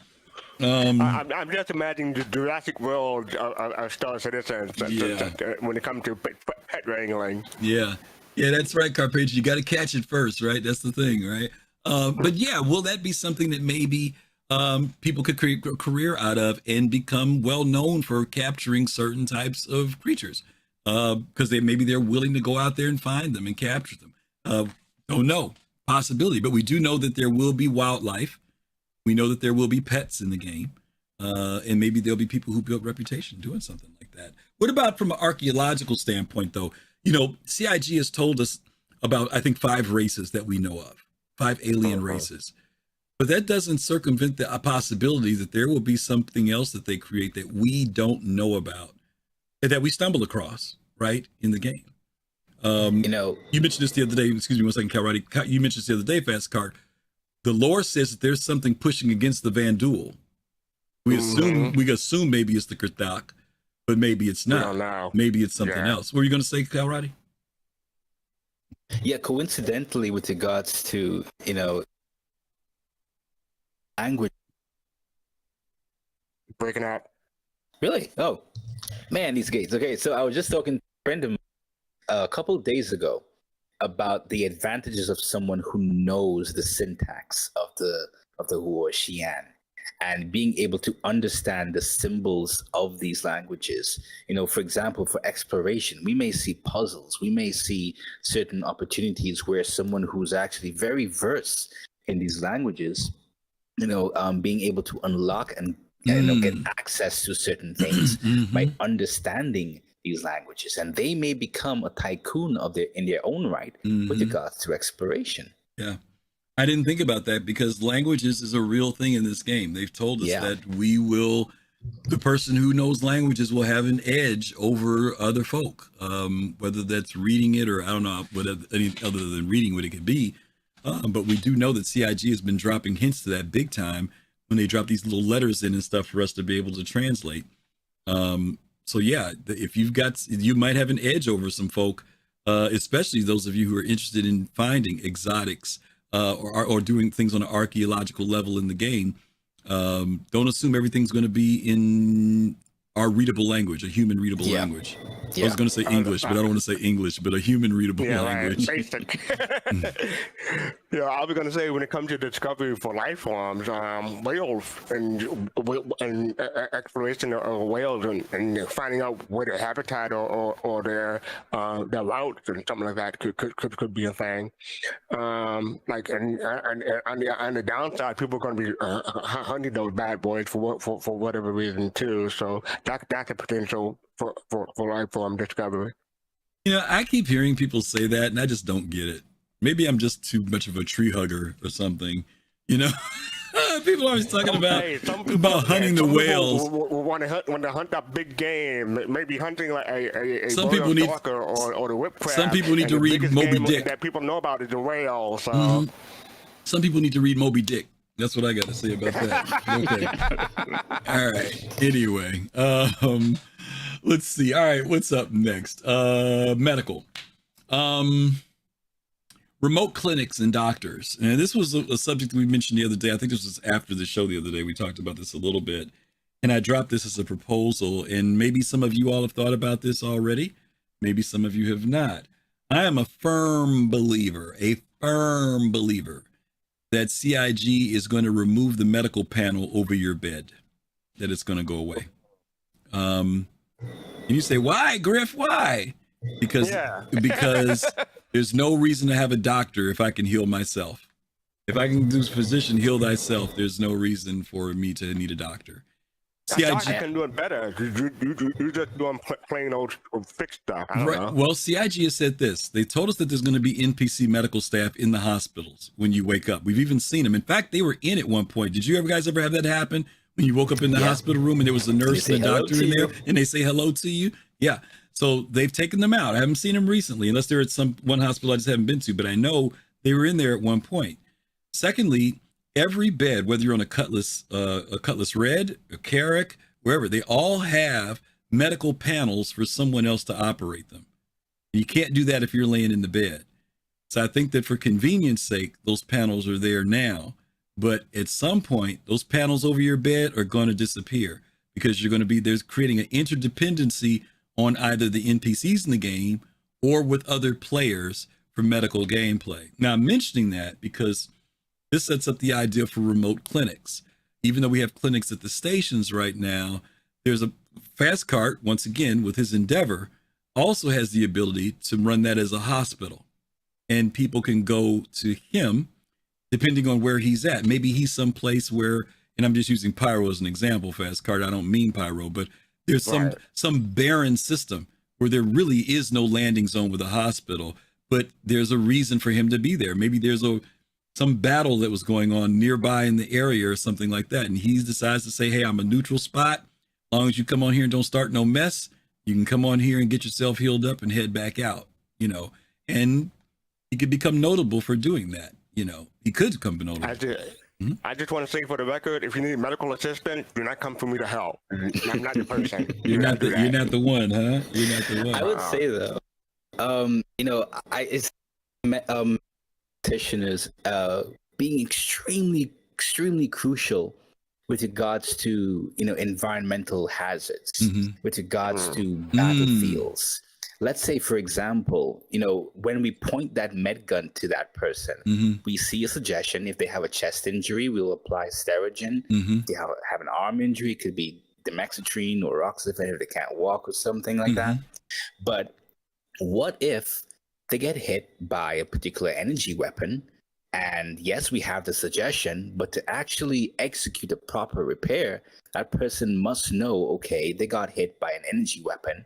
What combination of these drugs and how much dosage is going to be important to them? Yeah. What if they find that person in a hazardous acid-filled atmosphere? What is going to be the right combination apart from the suggestions that the medical is giving you? So, and these are things that we may not see on the advanced view of the med gun, that players, depending on their knowledge on the science in the game, may need to know on the spot, especially for battlefield scenarios. You can't be, going on Google and going on Star Citizen Wiki to find out, what is the best combination. You can't be doing that. Right. You got to know yourself. Really fast. Yeah.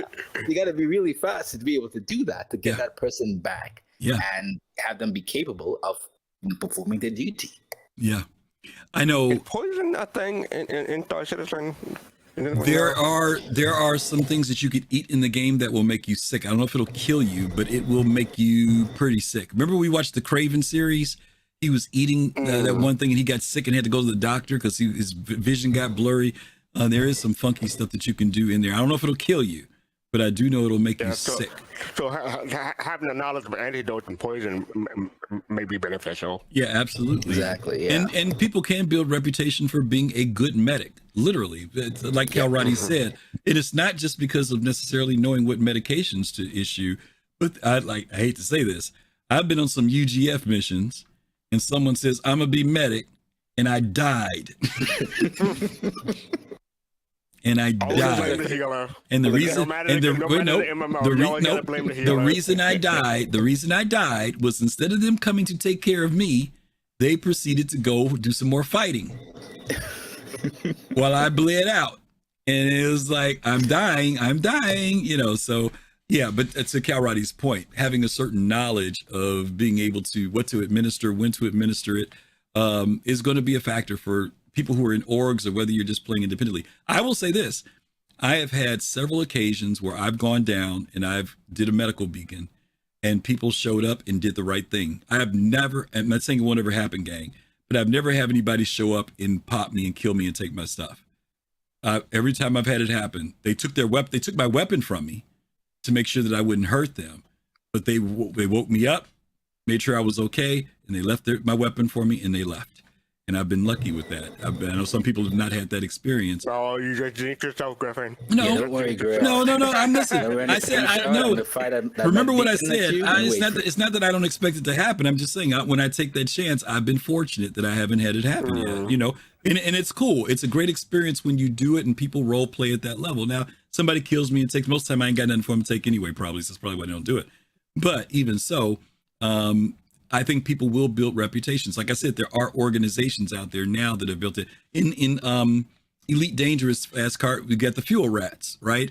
Who are known for refueling people. We know that Sigelian has been working with Ultima, that they want to be able to reputation for fueling and servicing people out there. And he's been doing that since what? We saw him doing that in 2018 in Austin. A long time. A long time ago. I don't even remember when he started doing that. Sigelian had a full display table. He had ink pens, magnets. He had brochures. He was in dress costume he went to the whole, and this is before the Starfarer was anywhere near functioning.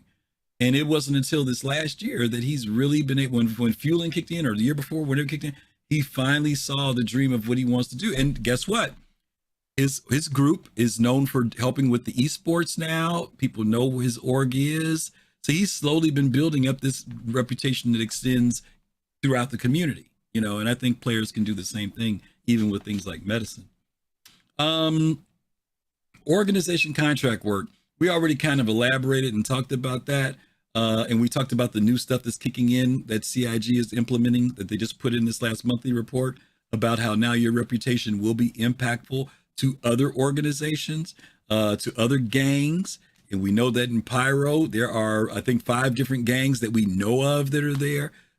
So your actions are going to have repercussions. So be aware of that. If you're trying to build your coffers and build your reputation, that they will have impact. Let's go to recovery of disabled ships and upgrading. CIG not too long ago, either they mentioned it or it is. I don't know if you guys remember because I haven't looked at the progress tracker in a while, but I know the Crucible at one point they had begun work on it. We know the SRV is coming in the game. Yeah, I do know about that one. Let's talk about this a little bit in the sense of recovery, disabled ships, and can people build any type of reputation, become tycoons, famous, make money? In an org, it's not the same thing, because in an org, it's like it's kind of expected. Those are your brothers and sisters, and we look out for each other. But what about outside of that? somebody who doesn't have access to people who have a SRV or don't know anybody who's got a Crucible or a Vulcan. What are your ideas about that for recovery? I think maybe. Oh, go ahead. I don't know. Okay. All right. So I was thinking maybe there could be another type of beacon for stuff like that. If your ship get disabled, or obviously you run out of fuel. That's one thing. But if you have like a disabled ship, maybe an org. I don't see it becoming a specific person unless that person is a streamer or someone. But maybe a specific org who's well known or become well known for rescuing disabled ship and maybe upgrading, but definitely rescuing a disabled ship would be possible in my opinion. Okay, so that would, for some people, that falls under the category of salvage to a certain degree. I mean, not in the sense of destroying the ship, but getting it back, reclaiming it, or whatever the case may be. CIG has implied, Calrati, that they want to move away from the ship destruction side of things to ships being disabled so that there will be repair. And what they want to do is create this balance that says, if I reclaim my ship, it's actually better for me to get it repaired than reclaiming it, because reclaiming it may encompass time, right? It may be hours, like right now it's hours.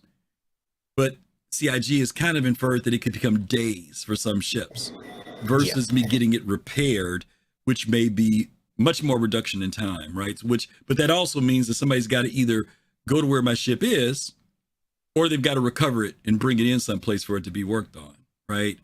And Fastcard says, well, maybe not an individual, but can an org become, I guess, basically known for being a tow truck service or a repair service? I think you're cutting out again. Breaking up, sorry. Oh, really? Okay.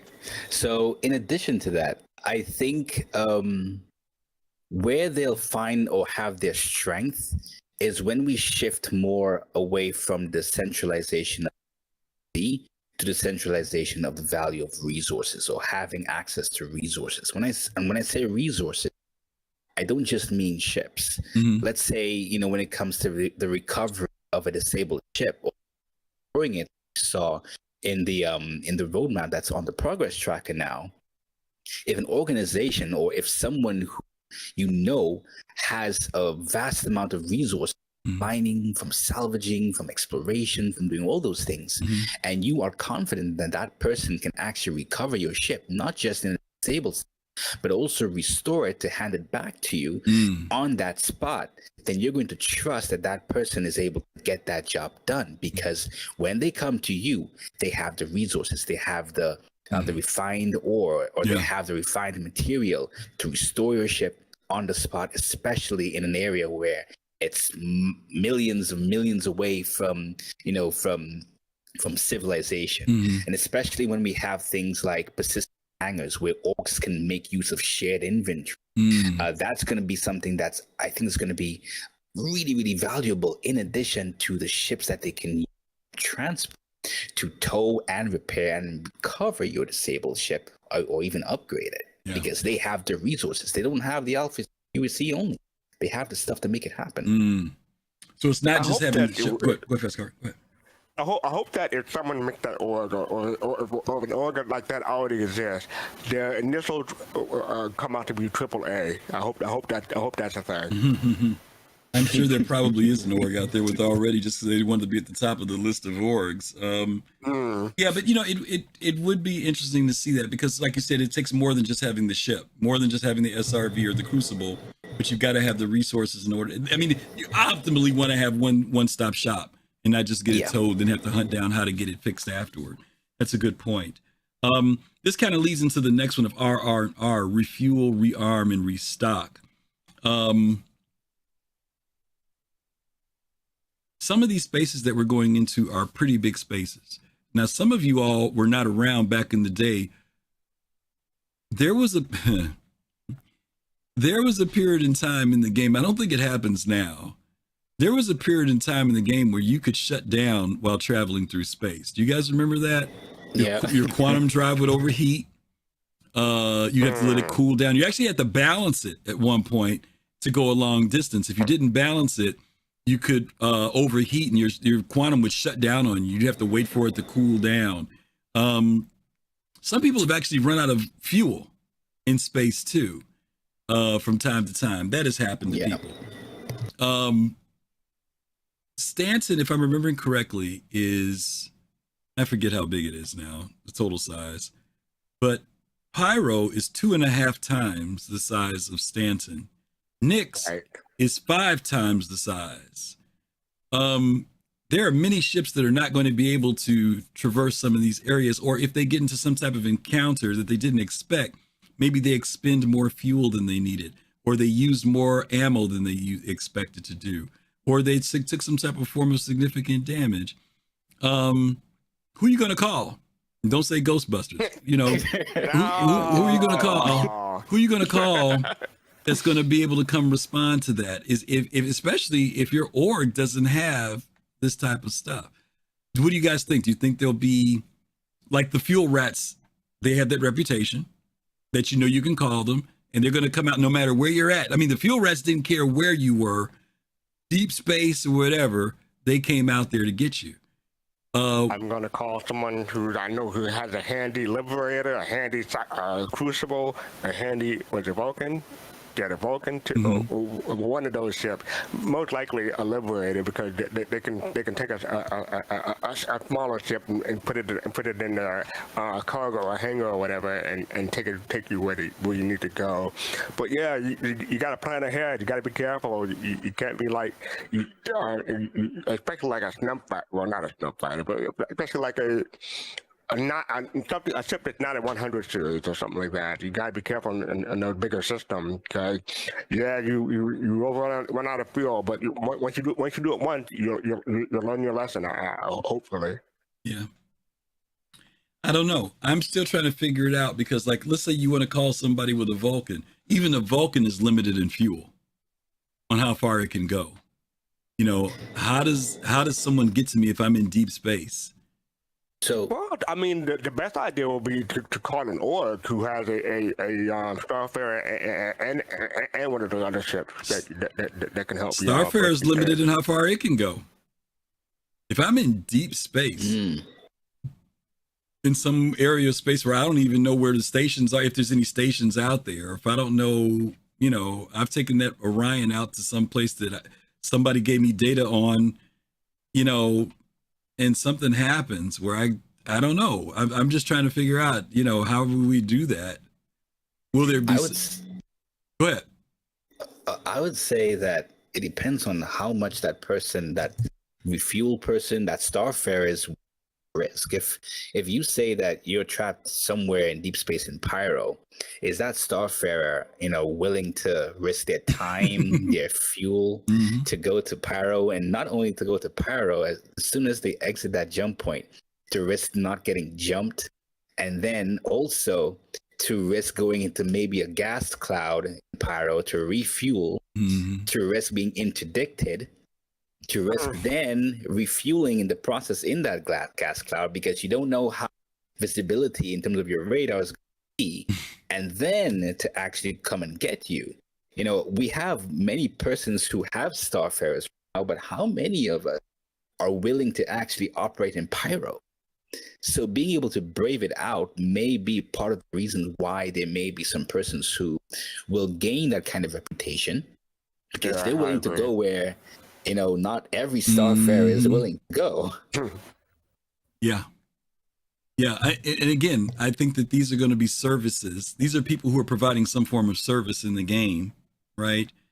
You know, and I know it's so easy because, you know, Fastcart and I are in Test Squadron, right? I mean, we've got thousands of people that are around. I've even got people I can call on the phone, even if they're not on the game, and say, hey, can you log in? You know what I mean? But everybody doesn't have that. And there are going to be some players who are going to have to rely on other players to do things. And I'm wondering whether or not there will be reputation that builds up, you know, not the organizational reputation, but people that we know, orgs that we know we can call and say, hey, like I said, like the fuel rats, and say, hey, I need a tow. And I need somebody to come here, and I need to get my ship out of here within a certain time frame. I know there's a lot of variables involved, Kelroddy, because you mentioned some of the ones that just right off the bat hit you. But there's even the aspect of distance. We don't know how long it's going to take to traverse certain systems. Will it take hours? Like the goal for CID is to have 100 systems. If they ever do attain that goal, say you're on one part of the galaxy and people who have the better reputation are on the other side of the galaxy. Do you go to someone who's less reputable, or do you wait? Yeah. How long that may be. Yeah, I mean, building that type of reputation that is trustworthy. I was going to say affordable too. Because you're gonna have to pay. You're gonna have to pay. I mean, Calradi's right. I mean, all the risks that person's going to be taking. I mean, that's how come they're going to become coming across the galaxy. Yeah.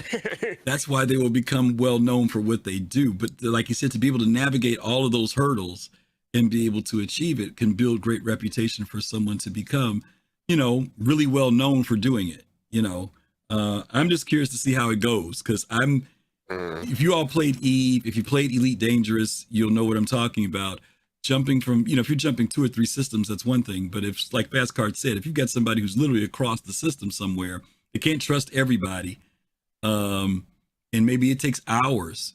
I won't say days, because Elite can take days to get to certain places. But let's just say hours. If it takes 4 hours to get to where you're at, I mean, remember when Quantum when they first demonstrated Quantum in CitizenCon, they would take like 30-40 minutes to go from one place to the other, and that was, I think that was in Stanton, but they increased that time. But for some of the big longer systems, it could take, I don't want to say a day, but it could take several hours to get to you, depending on where you're starting from or where you're going to. Yeah, we'll have to see. Hopefully, there'll be somebody out there that builds up reputation, like a Ultima, like Sigelian's group, who says, hey, no job's too big, no job's too small. They're willing to take that risk.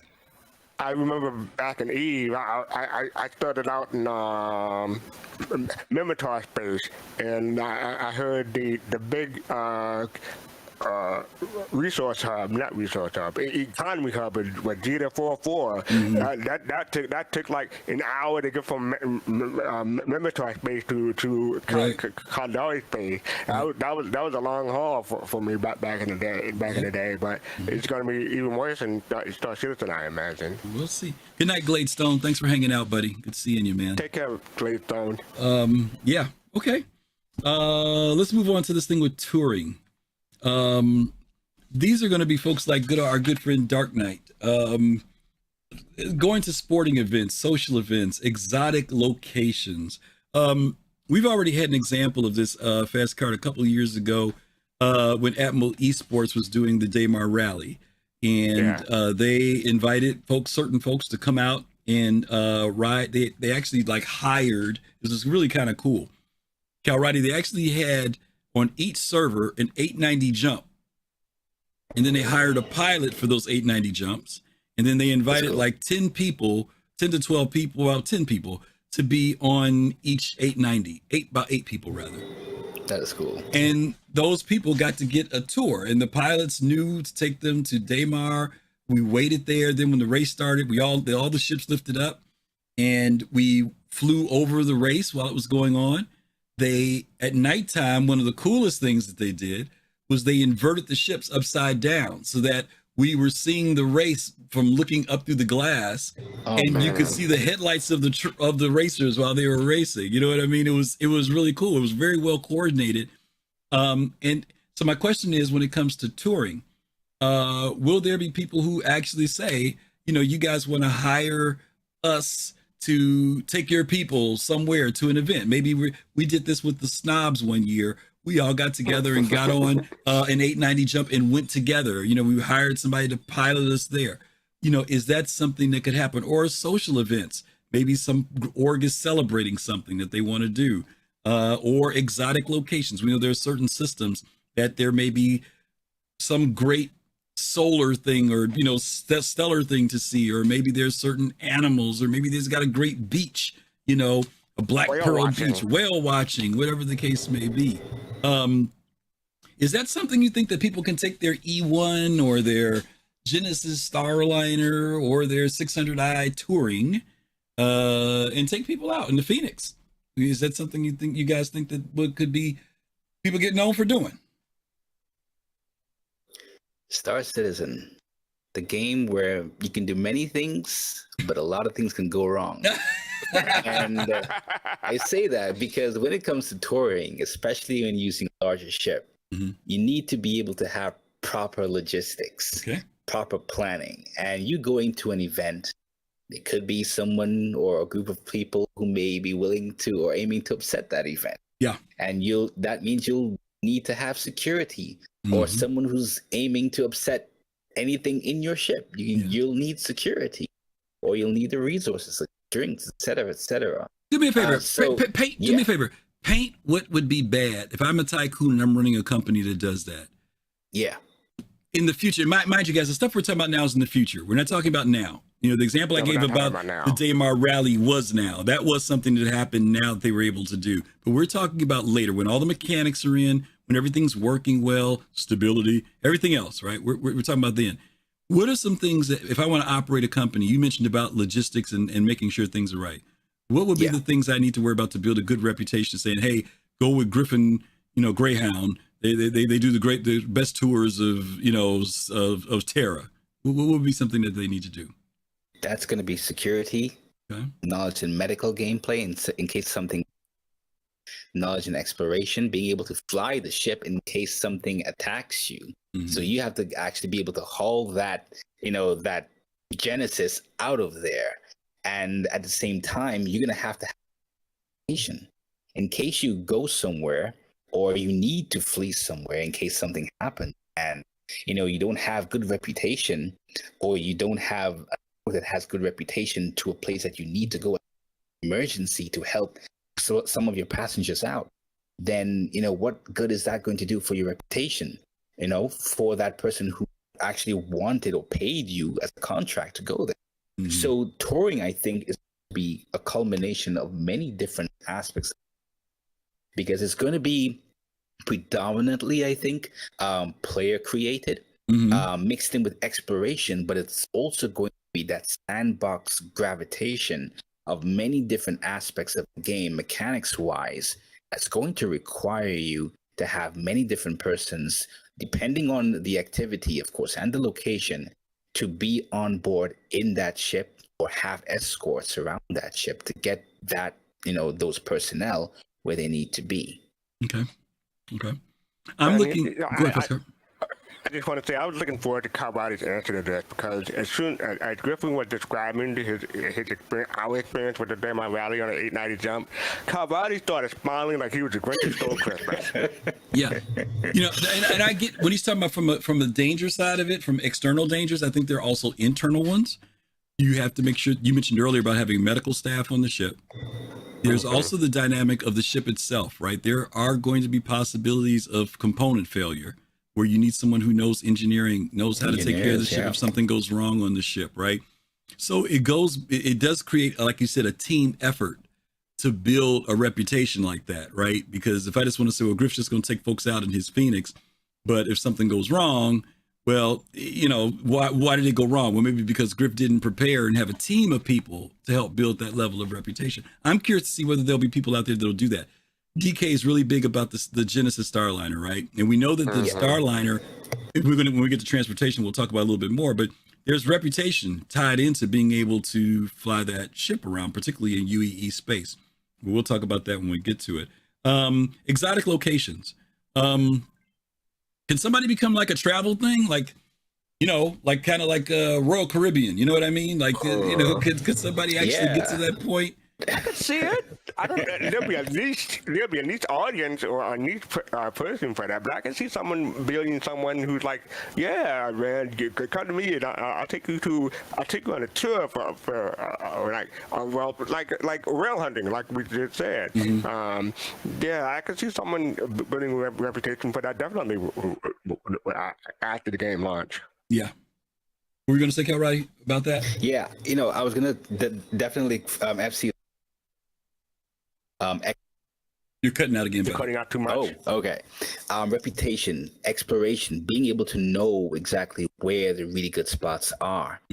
Some places may be uncharted, so you may once you actually have or build a good enough reputation or a knowledge base of these things, people are going to gravitate toward you because maybe, just maybe, that person may not be willing to share that knowledge to be able to retain that kind of reputation and ability to carry out these things.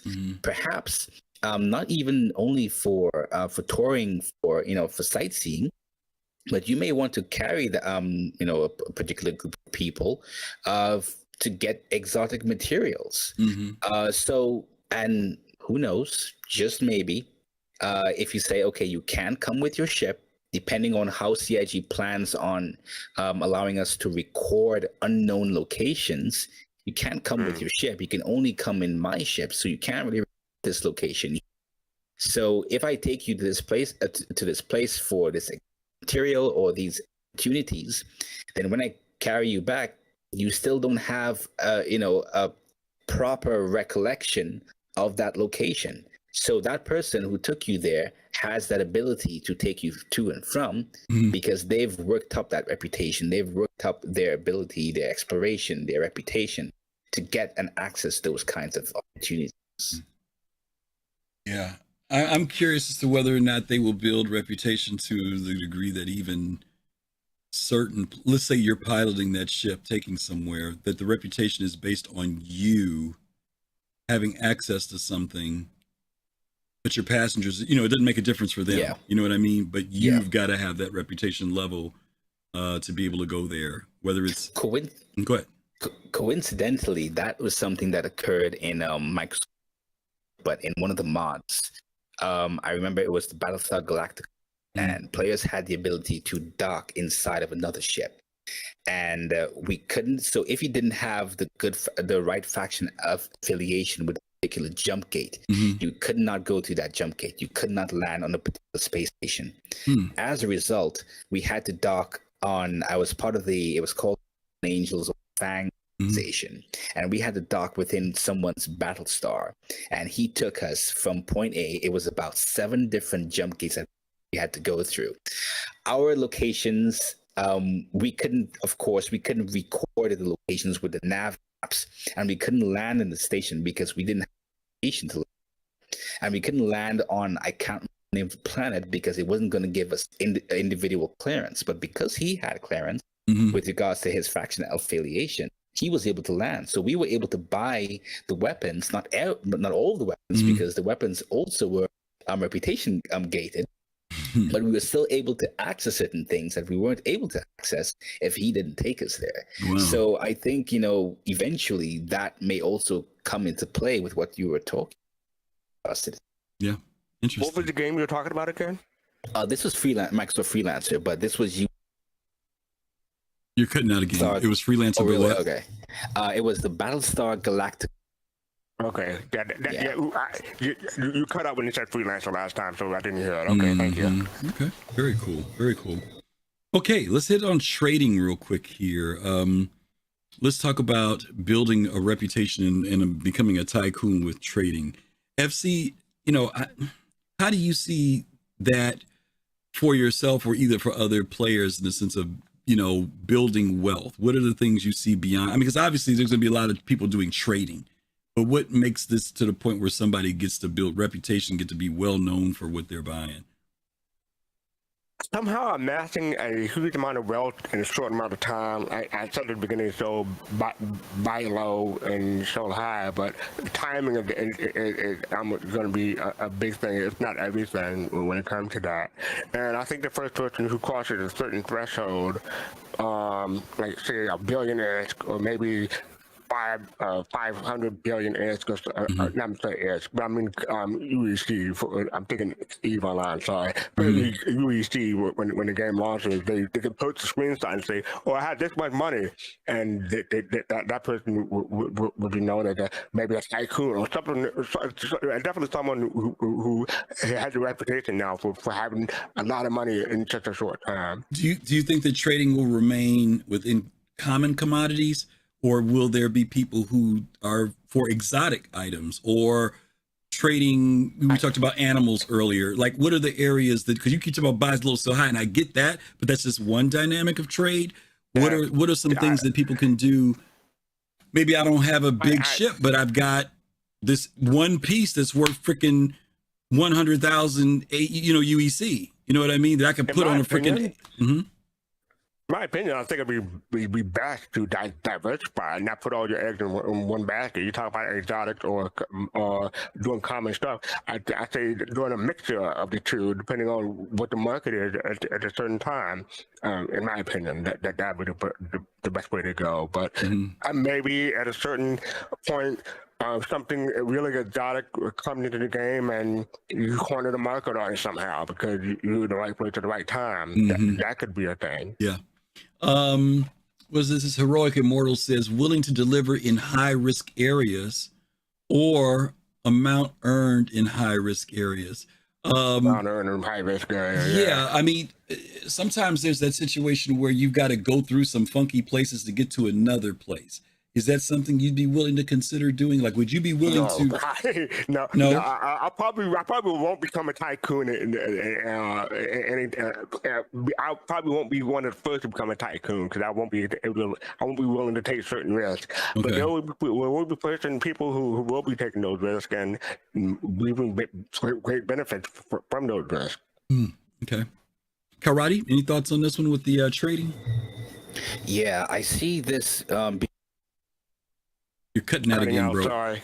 Oh, really? Okay. I see this being really, really useful within organizations, particularly if you have a go-to person that not only knows generally where commodity, or commodities may exist, but have really, pretty good affiliation with the factions that need to actually buy and sell these commodities from.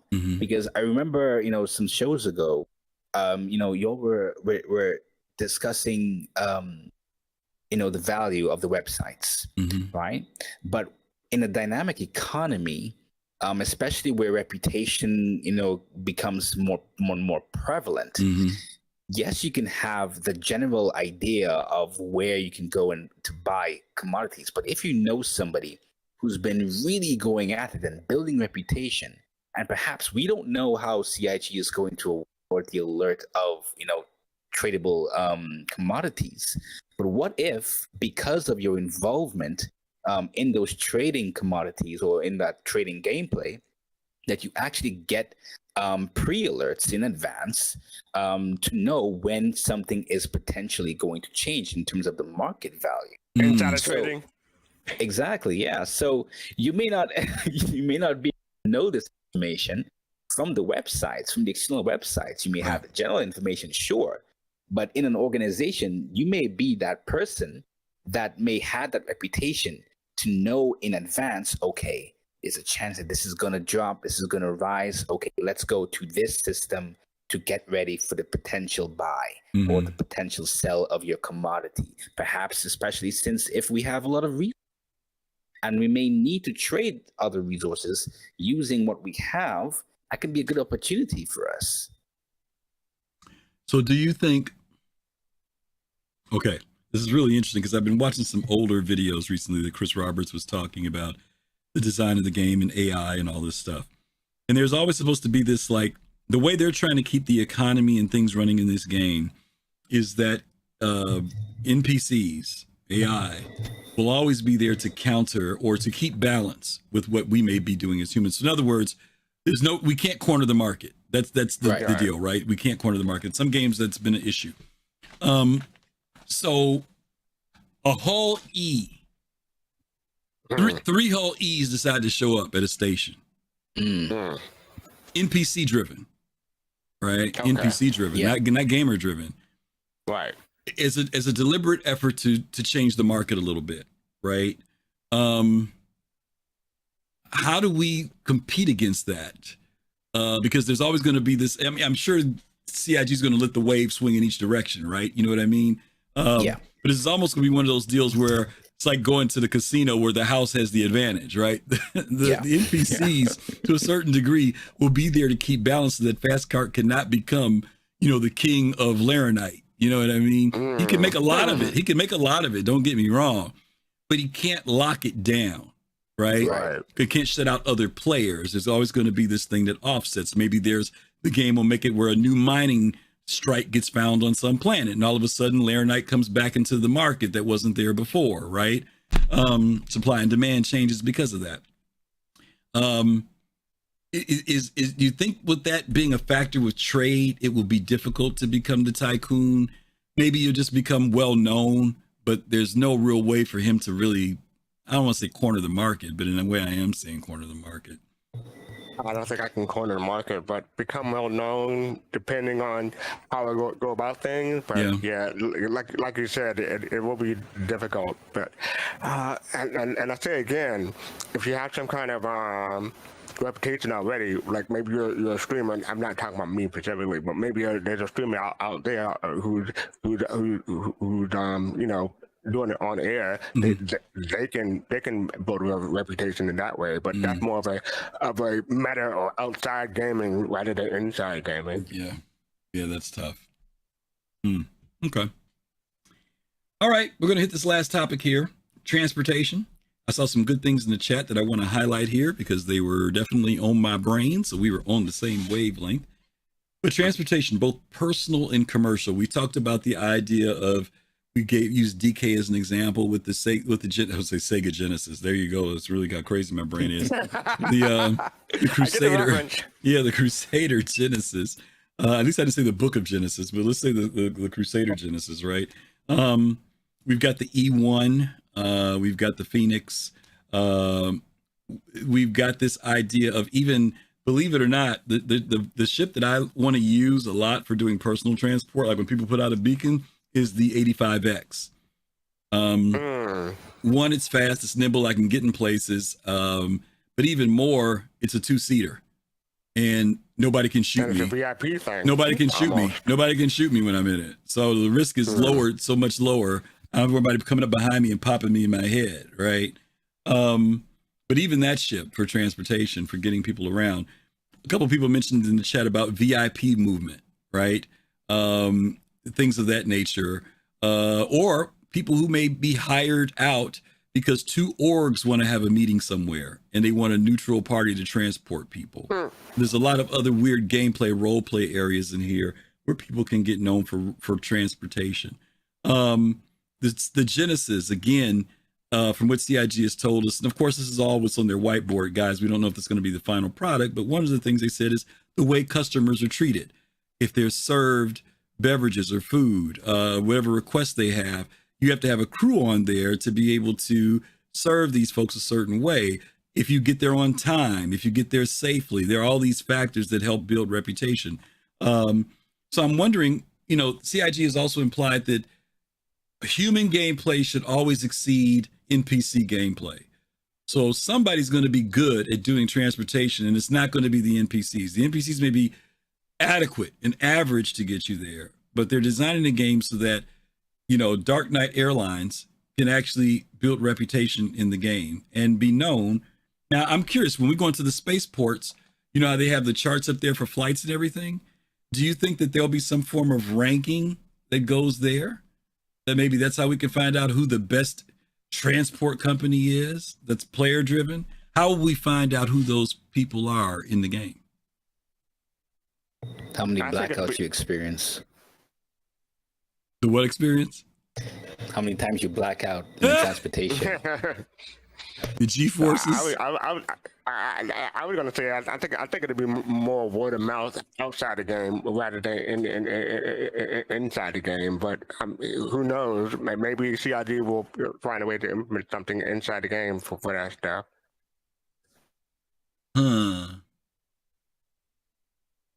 You don't think it'll be well, when I say outside of the game, you just mean from people talking, like Discord, sharing with each other. Hey, check out these people.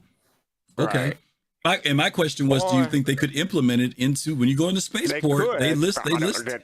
I don't know if they're going to, but they could. That is a possibility. Or, you know, CID could implement a feature where people could upload a commercial to advertise their stuff on the inside the game. Yeah, I'm just trying to figure out a way so I'll know that I'm getting on Dark Knight Airlines and not Maniac Madness. You know what I mean? Like, I want to know the plane, the ship that I decide to charter or get on, that I know this person you know, They said that Dark Knight could probably have a color scheme so that people will know that this is his airline. Of course, other people can imitate it, but or maybe like a icon, emblem, or something like that. You put on. That identifies him. I'm saying, how do I know that he's not a maniac?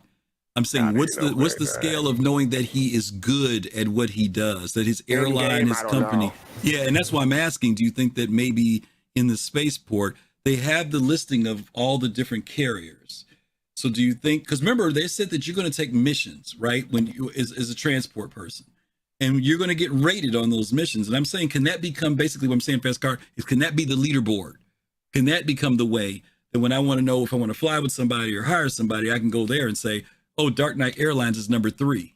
You know what I mean? They're rated pretty highly. I'm just curious how we're going to find out that reputation on people that want to do transportation.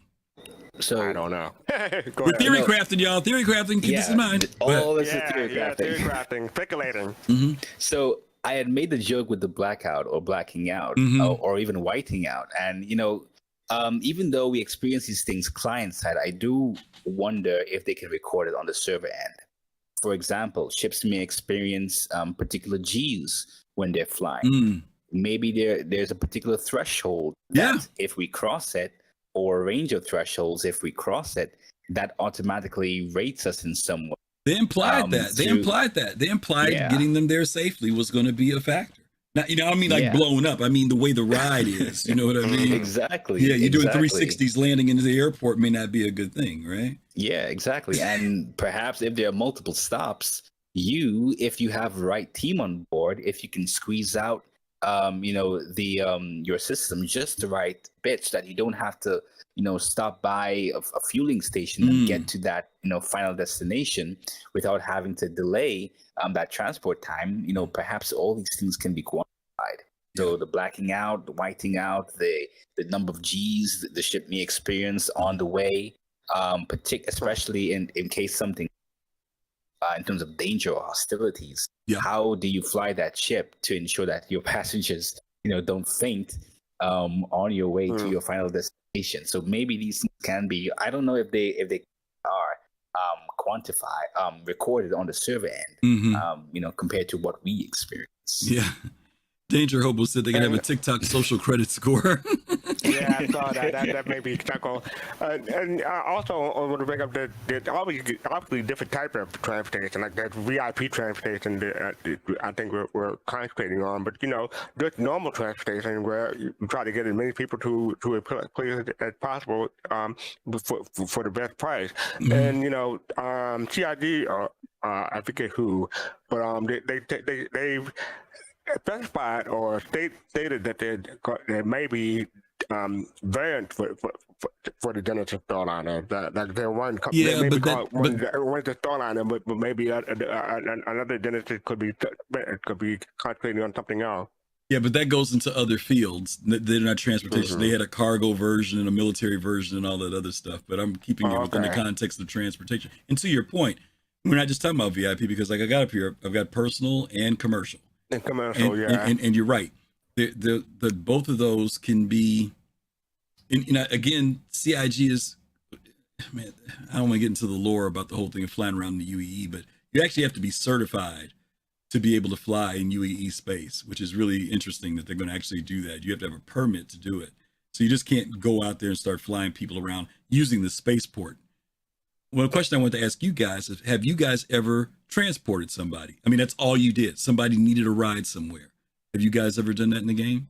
Or have you always it's just you and your ship going where you got to go and that's it? Outside of Xenothreat, no. You said outside of what? I'm really crazy. No. Oh, Xenothreat. Actually, I think Fasca, did you who was in that? It wasn't a Retaliator. No, it was somebody was flying when we were flying together, and they were in, I think, a Redeemer or some ship. I was in a M2, if that was me. It was the M2? Okay. Yeah. And you all dropping somebody off or something? Or were you all just flying in the ship? I think we were just flying in the ship. Okay, so y'all ain't did no transport stuff. No. Both of y'all selfish. Y'all both selfish. Okay, that's what I wanted to know. Okay. All right. I have transported people, but... Yeah, no. No. I want you to understand what I'm saying, Fast Car. I'm talking about were you an Uber for somebody? Was there somebody who needed a ride to get somewhere? Like that, no. Okay. And then the reason why I'm asking is because there are times when people do need a ride to get from here to there, or the drop. Or, for example, there may be times when even you're meeting up in a group, and somebody says, "Hey, I'll ride with you." You know what I mean? So we do see that dynamic happens in the game. I am right now, because everything's in Stanton, we don't do it that much because people can pretty much just bring their ship. But when we get more systems and we start spreading out, you won't necessarily be able to call up a ship. You will have to rely on either an NPC shuttle or someone to pick you up and drop you off if you don't have one of your ships in that area. Now, CIG has said there's going to be a mode to be able to call for your ship and have it brought, but that's not going to be an instantaneous process. So there may be, the time factor may be better to say, hey, FC's in the server. FC, where are you? Can you come pick me up and take me somewhere? Or to put out a beacon for someone who may be within the area and say, like right now in the game, it says so-and-so needs to be picked up and taken to here, and you get paid. I think that's going to get, once we start getting other places, because some people aren't going to want to risk their ship. You know what I'm saying? Some people are not going to want to risk their ship. And like, I'll risk your ship going to Pyro. You know what I mean? Because I just need to get there. Once I'm there, I'm hook up with my friends or whatever.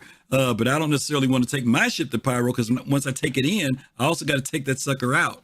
But maybe I'm willing to pay you to take the risk. Maybe even you're a better pilot, Fast Cart. Maybe you honestly are a better pilot, or you know the area better to get somewhere in a system that like Kyle Roddy was saying earlier, maybe I'm not familiar with it, but you have the knowledge and the ability to get me there safely. So anyway, that could be another factor. And Griffin, you mentioned a maniac. Someone may not be a maniac; they may just be new, so they're just starting out and not knowing the ins and outs of the game. One thing I want to mention, like maybe they had like the wrong mod in the game. Like everyone talking about the X1 or the what is the good quantum component that people like like an X1 or something like that. X1 or the X1. So because there are certain quantum components that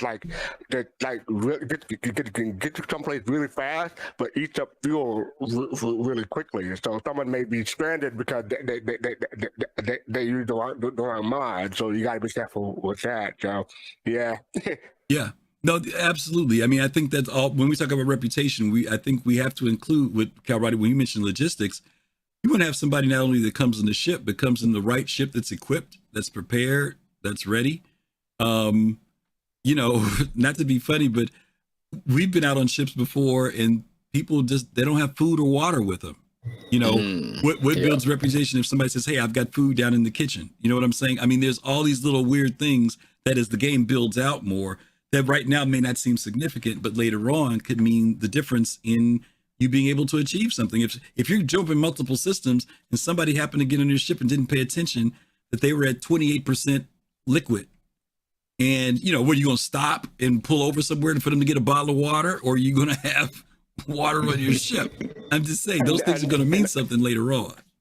And also, not just the pilot or organization can have reputation. Passengers may have reputation too. True. Like if I'm known as someone who goes on your ship and eat out of house and home, you're not gonna want me on your ship anymore, right? Don't transport me anymore because I drink everything. So yeah, that's the other thing. Yep, very true. Yeah, I have quite a few friends that I know, hint, who love to come on your ship and eat your food up, but we won't go there. Okay. All right. Well, anyway. We know we've been all over the place here a little bit, guys, but we really want to focus in on this idea of being a tycoon, being beyond just wealth, but also what your impact is in the game, reputation, whether that reputation is done because the game tracks it or whether it's because other players in the game or people in your org know what it is that you're really, really good at. But understand that reputation is going to be important, that they're designing a game where you actually can have some form of impact. Fast Card says, I don't want to be, let me think of who's rich. He doesn't want to be the Elon Musk of the game, but he does say, I want to be well off enough, that I can bring in some money. I don't want to be the top 1%. Top 10% is fine. Top 10% is fine. Yeah. So if you guys want to find some really exotic things, fast card, if there's that Banu, whatever it is, or that Xian thing, that maybe fast cards got it. I think players want to be able to build it up, which I think would be really, really cool. But anyway. I'm sorry, I'm laughing at what New Soul said. New Soul, yeah. All we asked is what was in the fridge. Yeah, I know.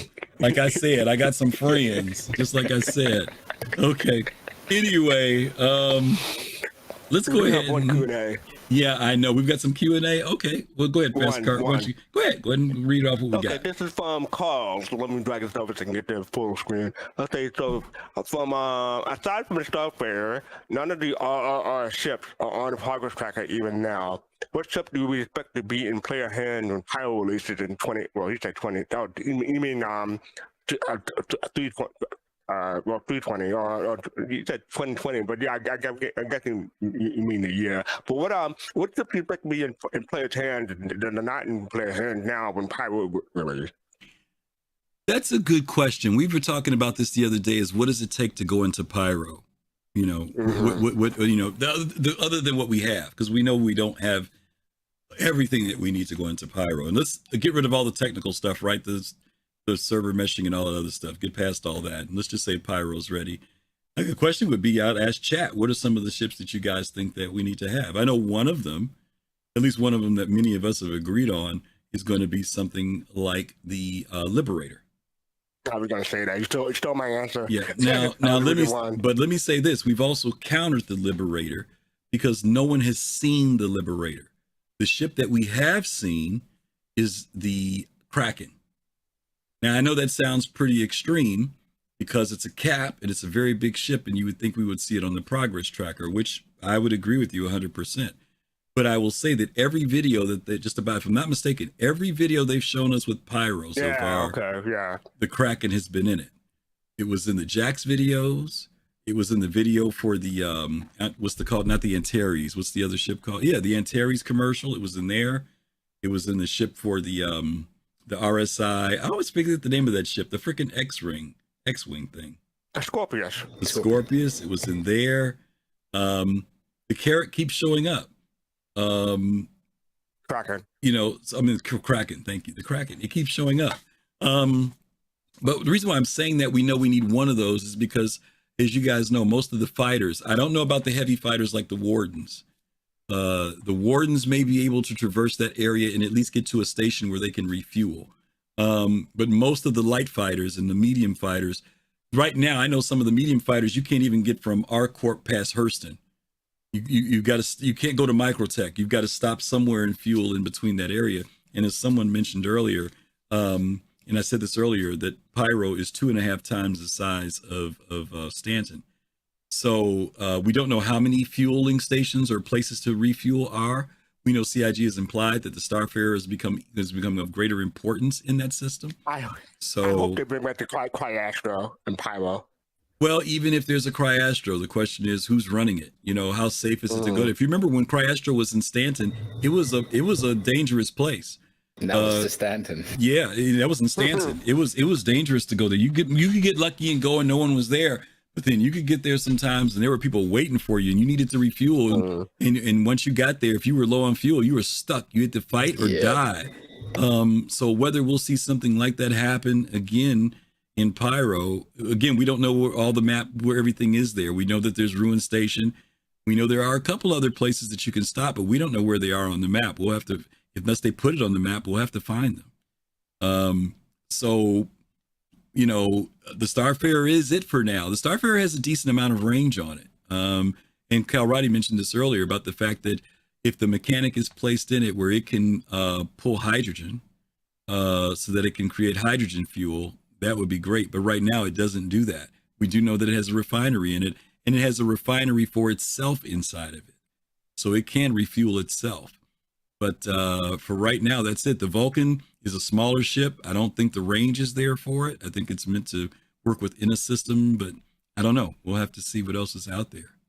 Crucible would be nice, but I don't see that coming. Well, even if it is, it doesn't help you out with refueling. you know.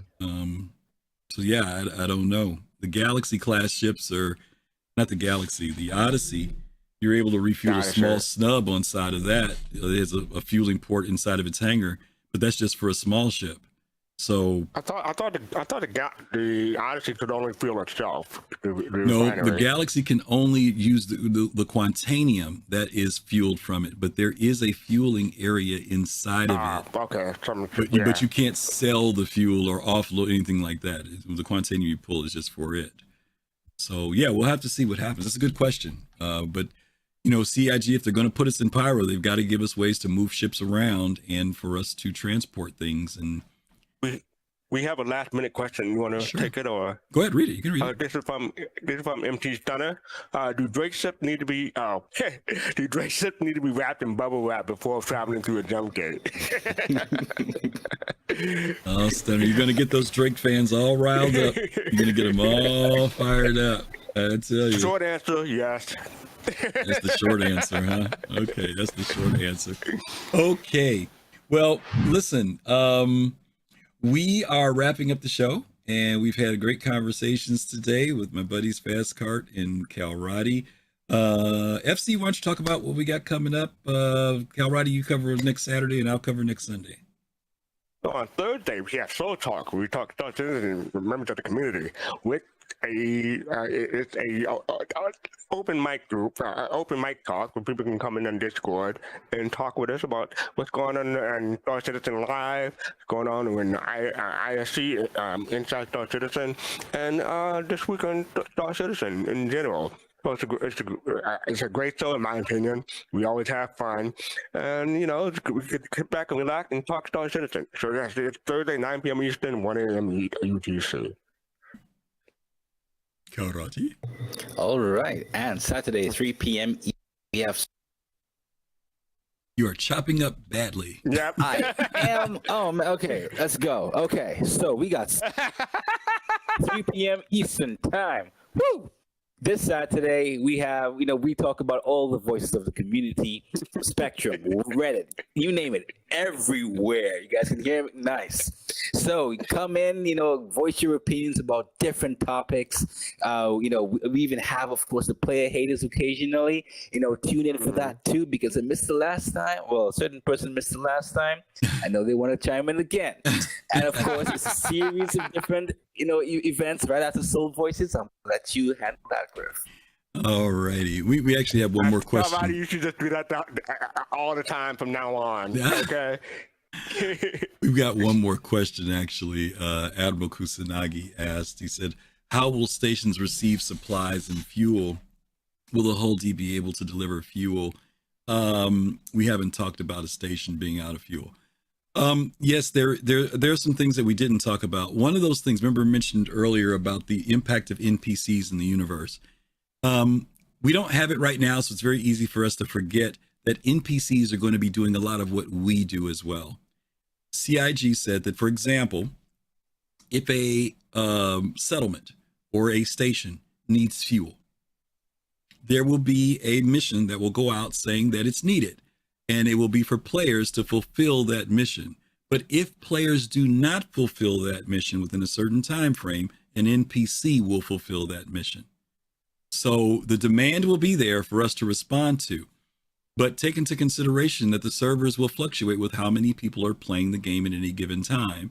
There will be high times when there are a lot of people playing, times when it's lower, but they're going to build it out in such a way that if that station needs something, maybe there's there could be some dynamic event reason why that a fuel station runs out. Maybe there's because a blockade pops up, right? Some type of blockade pops up. The Nine Tails decide to shut down an area and set up a blockade. And now there's a mission report that goes out and says, hey, not only do we need fuel, but there's a blockade preventing anybody from getting here. That could be a form of dynamic gameplay that happens. But then again, there's also just the regular fact, like bases are right now, that they run out of some type of resource. Maybe it's medical supplies, whatever it is. The call goes out, it gets delivered.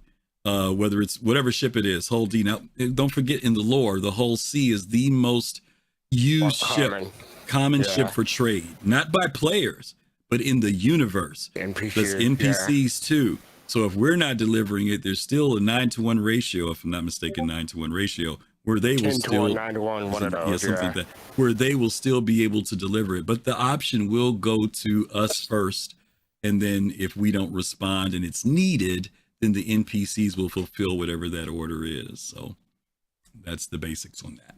Okay? Yeah, I'm just disappointed I didn't have any more bright ideas, but that's the way it goes sometimes. It's okay. It's all right.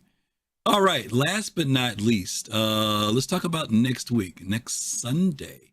Next Sunday, we are going to be covering the United Earth Empire. We have never really done a show focused in on the UEE, who they are, what they are, why they are. And next week is going to be that conversation. We really want to encourage you guys to be here for that, because we always hear about the UEE. We've got Invictus and all this other stuff. We've had the elections, but a lot of folks don't know about how the UEE was formed, and also how the UEE is going to tie into Squadron 42. Don't forget that in order to be a citizen of the UEE, that's not something that happens automatically. It's something that you actually have to do to become a part or to be considered a citizen. So we're going to be going over the information next week about the United Earth Empire, the UEE. We're going to talk about its impact, the messers, the history, Earth versus Terra, all that great stuff next week. So you guys definitely want to be here for that conversation. Terra. Terra, yeah, I know. Terra. Okay, that's it. We are done for today. I want to thank everybody who jumped in today and gave us comments in our chat. Thank you guys so much. You guys shared a lot of great information. I know we lively. Covered a lot of ground today, but hopefully those of you who want to become tycoons and dominate and be well known in the game, hey, the universe is yours. Have at it. Feel free to do it. Go for it. That's what I would tell you. I want to say special thanks to Fast Cart and to Calrati, who shared a lot of great stuff today, their thoughts today. Really appreciate you guys. Don't forget about our charity drive for St. Jude Children's Hospital. Don't forget to pass information on. Don't forget to follow us in our social media. Don't forget to check out our merchandise. Thank you, Moonbiter, for dropping in. Appreciate you following us. Tell some other folks about us. And again, thank you guys for being here on a Sunday evening. We always appreciate you guys. By the way, if you are not a follower of ours on YouTube people, we saw you out there today. Thank you guys for your comments there. You guys click on our YouTube channel and do our follow. We're only 10 people away from having our 1,500 subscriber mark passed. So we just need 10 people to go over there and click on it and say, yep, I'm subscribing. You're not paying for anything. You're just subscribing. But we really would appreciate you guys, because you guys have been really faithful. We're at 2,517 here on Twitch. We want to cross the 1,500 mark. So please do that. Click on our YouTube channel, click on that and subscribe. And we appreciate that. Okay. We're going to get ready to send you guys over to Robotic Nature. I don't think we've ever sent anything to Robotic Nature before. So when you get over there, let Robotic Nature know that you came over from the Soul Citizens. If you like what you see, of course, follow them. And again, thank you guys for being here. Stay safe, take care of yourselves. And as always, peace, love, and soul. See you guys soon. Take care.